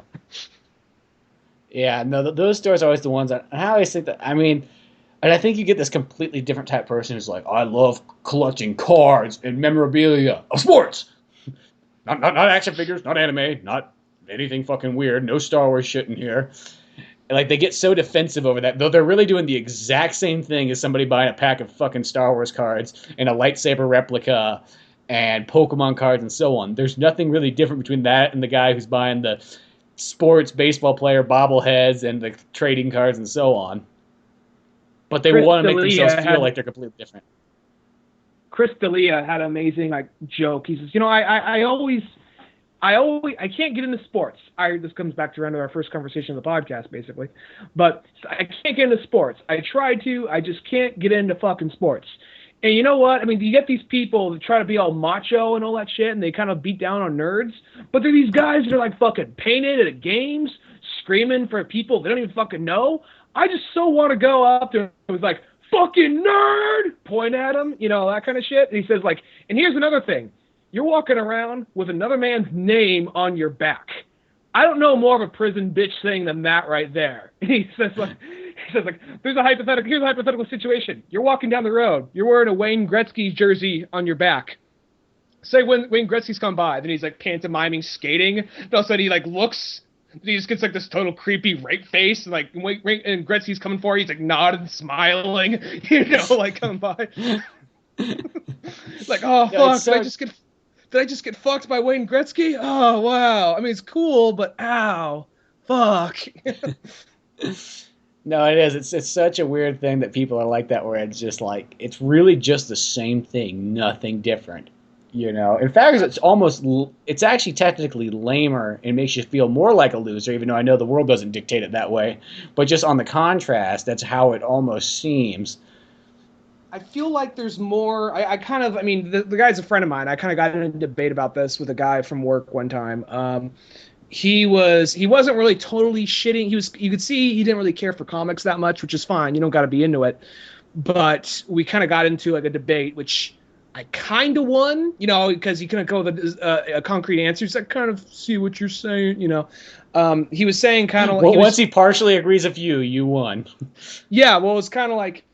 You don't take this as me like looking down on people who like sports or like, because I go to the Giants games once in a while. It's never me saying, hey, let's go to the Giants game. It's someone saying, I got a spare ticket and I got nothing to do. Okay, which sounds almost kind of worse when you put it that way. But because there's actually people out there in the parking lot. I was just gonna sit here alone with a can of soup and eat it cold, but sure, I'll come along. Pretty much, yeah, like Rorschach, just eating it with just cold beans, fine. I'm gonna heat that up for you? No, I like it this way. But there was actually, what was I going with this? Right, so I was talking to him, and he was kind of saying, like, all this shit in comics, I don't know how you keep up with it, yada, yada, yada. And then I was like, look, I'm not going to talk shit on your sports or not, on you and your sports. But it's one of those things where I honestly have I think it's actually more effort and more work keeping up with all these individual player stats that fluctuate yearly, getting traded from team to team, going here, going there, moving around, trading coaches, trading GMs, trading, different multiple coaches. And I honestly think that takes way more effort to keep up with, and it has no effect on my life. Comics, there's a big, broad history to that. But on top of that, though, I kind of only keep up with my handful of favorite series, and I kind of overhear on other series, and I just keep up on like a handful of writers and a handful of series, and it's fairly really if you know what you're doing, if you got you just a handful, it's fairly manageable to do. And then like it wasn't like fuck you asshole. It wasn't like one of those debates. It was very civil, but at the end of it, he's like kind of see what you mean. So it's like fuck yeah. Yeah, fuck yeah, you see what I mean. Goddamn right. Fucking comic book fan won in this case. Yeah, fuck you. Well, but I bought him a beer. At least, because the only thing about the sports thing is, like, unless you play sports, it's just hard for me to go, like, why would you care unless you are, like, I don't mean you have to play sports like, I'm going to try out for the major leagues. Like, I mean, you can play, like, local softball, and that can be your thing, but sometimes being that super fan where it's really... you don't really have anything going. I mean, at least comic books, you can at least get like education out of it, and you got characters that have good, moral values and all this stuff with it. With sports, you don't get any of that. You're mostly idolizing horrible people that that just get all this money and live these like big lives that you'll never have, and you just sit there worshiping them by throwing more money at these guys. Well, if Batman is a real person, at least if we were throwing money at him, you'd just be like, oh, he's just going to get a better Batwing, so it's worth it. He's going to get a better Batmobile. Everyone wins, except the Joker and Riddler, maybe. No, it's like one of those things right there. I think as far as, you could even say it, put it this way. You got all these different, teams have their on seasons, their off seasons, the years they do good, the years they do bad. Same thing with comics in that sense. There's some years like, okay, well this whole period they kind of got a shitty writer, they got a shitty artist, so take a break from that. I can go to this arc or this era over here. It's pretty good or it's pretty bad. So it's kind of like, it's not like I like you get some people that kind of like every single thing regarding the sport, which is like I don't like every little thing regarding Batman. I mean, I know that we don't get to Chris Nolan without getting to Adam West first, and I'm grateful to Adam West, but it's not my Batman. So it's one of those kind of things right there. So, I mean, I acknowledge it, and I don't got to like every single Batman story or every single like Spider-Man thing that comes out, but it's, you know, I guess that's the great thing. I mean, and I'm not sure there's sport fans that are the same way. They pick and choose, and they don't like every single player. They don't keep up with every little team, but there are the ones that do keep up with every single fucking team. It's just like, what? I'm a fucking nerd. When you're memorizing the names of all these people you're never gonna fucking meet. Yeah, and it's like those ones, unless you're making money off of it by doing fantasy football or by betting on the games or something like that, or actually playing at the games, it just seems kind of like to me, it just seems like a waste of time. And I don't mean that like in a bad way, putting anybody down, but it's literally what it is. It's like, what does that? Now that's not saying the guy that watches a game here and there. I'm talking about the full-on guy that devotes his entire life to it, but it really doesn't serve any greater purpose. Now I sound like fucking Christopher Titus, but going off on like a rant, bringing down like some like demographic of somebody. This is the Armageddon update, and here's my problem today, America. Fucking sports fans. Let me tell you what's wrong with these fucking sports fans. You know, it's fine. I'm not talking about the guy that watches like that one Giants game. I'm talking about the guy that keeps track of every fucking game, but doesn't really make a single dime off any of it, or does it serve any purpose to like value or make his life any better? And that is the Armageddon updates. I kind of took a break from Titus podcasts. I always like how, like, in Christopher Titus, he always had these like very like passionate like you know, Armageddon updates got like a lot of anger and a lot of emotion going on it. And then when it cuts to them, it's like, hey, I'm Christopher Titus. He's all calm after that, even though because I think they're recorded at different times. It's a rough transition. You just expect him to come off that like high horse of like being all full of energy, just coming up next, and then he'll mostly build back up to it. Yeah, I actually started listening to Titus podcasts again. I still like him. There was a period I just took a break just because he was getting way too angry over stupid shit. But I still do like him. He still is a good comedian, and I do like his podcast. Yeah, I know. I listen to his I at least listen to it every other week or so. I'll say it's just hard keeping up with it because now they got so many other podcasts out there. I started listening to The Offensive Line, still listening to Painted Black podcast, you know, Arnold in the radio news every so often, you know, and then as Arnold in the radio news. Arnold in the radio news, boys. Is it Arnold? Okay. Arnold in the radio news. It just sounds like it sounds like Arnold if he had like a barbershop quartet. I started listening to Bold and Belligerent a little bit, so yeah, it's just. And then there's the podcast I already listened to, which is like, you know, like all like different Kevin Smith podcasts, the Occasional Nerdist podcast, and then like Cracked. So it's just like Rage Select. They all just stack up. It's just every once in a while I feel bad, like, sorry, I got to cut one of you guys today, you know. So I know that because there's some weeks where I'll just power through like everybody's episode of the week, and then there'll be those ones where like, because all it takes is for you to miss a couple episodes on somebody's show, and then it's hard to catch back up. And you almost have to just go, well, those episodes I guess are going to be lost. I guess I just have to go whatever's the newest one next. Yeah. As far as, you know, because there's this little circle that's kind of been building up, primarily through Painted Black, and I've been checking them out. You know, Urban Toledo Gang's pretty funny. There's the Casamarith podcast. I listen to them. I've only heard like 2 episodes by them, but they're pretty good, what I've heard. Listen to Bold and Belligerent a few times. Those guys are pretty funny. I really like The Offensive Line. Check them out when you can. So here I'm just like, good way to close the show. No, check out podcasts that probably did a better job than us this week, you know. Well, yeah, everybody has their different topics and different things they talk about. Which I feel bad. We have not done a segment, because I listen to Painted Black pretty frequently, and they keep on saying, so-and-so sent us in like a new, like, because they have this segment called Boulder Dash, and I kind of like the theme song they already got for Boulder Dash. I know. I told them I was going to make a song for them, and then I felt bad because I started running out of time, and it's like, there's only so much time to do this, and I got to work on the new Wallaby episode, and I got to do the podcast stuff. It's like, crap, and I haven't even, like, played my guitar in a bit, and it's like, because I had an idea, I wrote down some lyrics and everything, I'm like, I got a cool, sweet idea going for this, and then I just never got around to recording it, or even, like, starting to play it, so I felt bad. I have no musical talent, so I would just be kind of like, hey, Spencer, can I just do backup vocals, you know, so...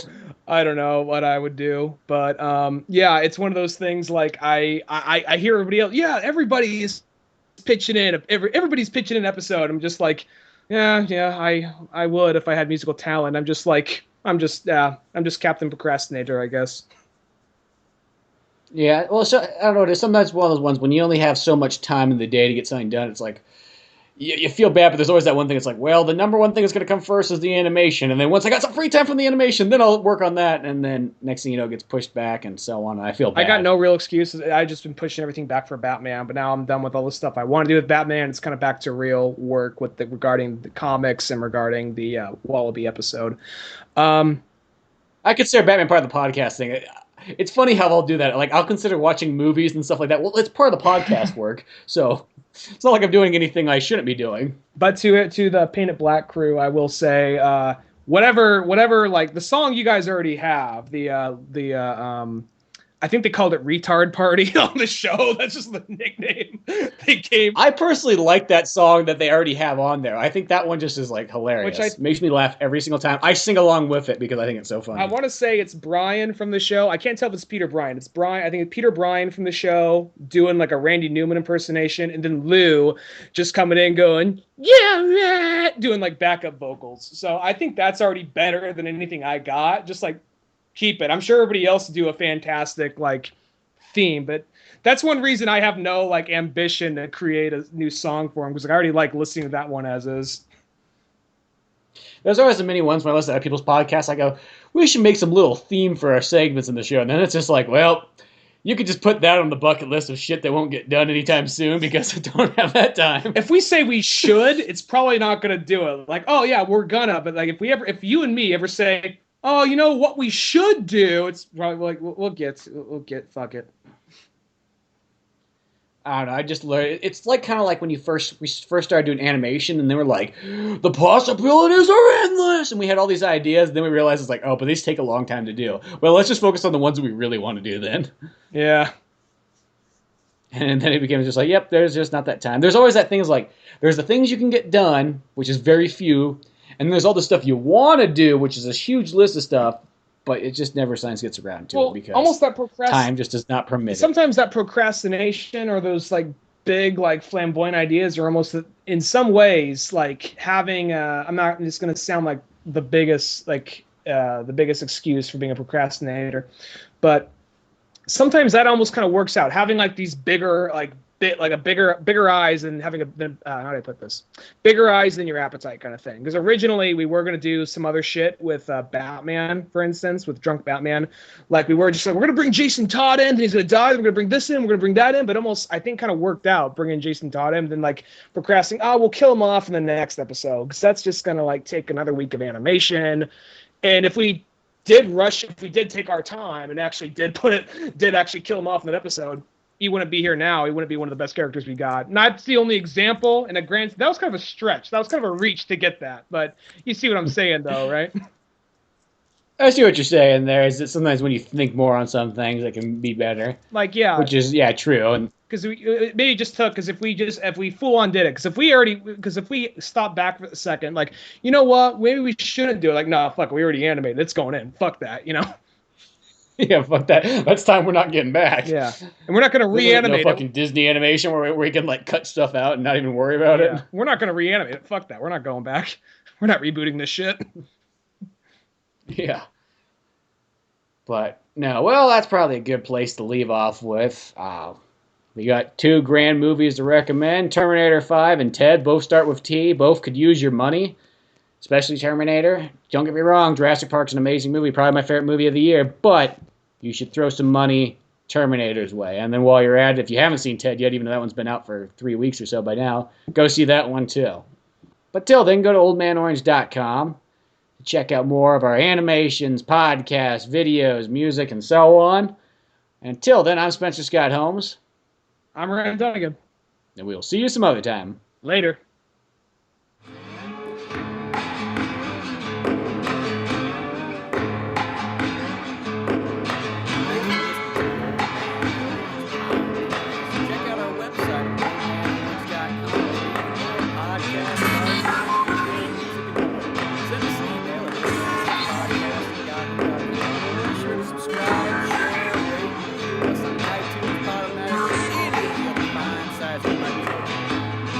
About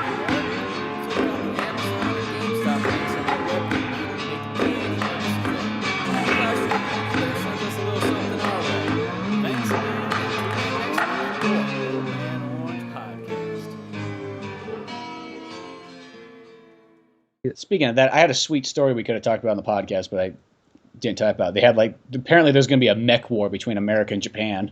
Really? What's that exactly? Just like they're making like a sports kind of out of it, Well, Japan had this mech already for 3 years that they kind of had, and now America's going to build their own mech, and they're going to literally full on fist fight each other. I don't know if it's to the death or anything cool like that. Just for the fun of it? Yeah, just for the fun of it.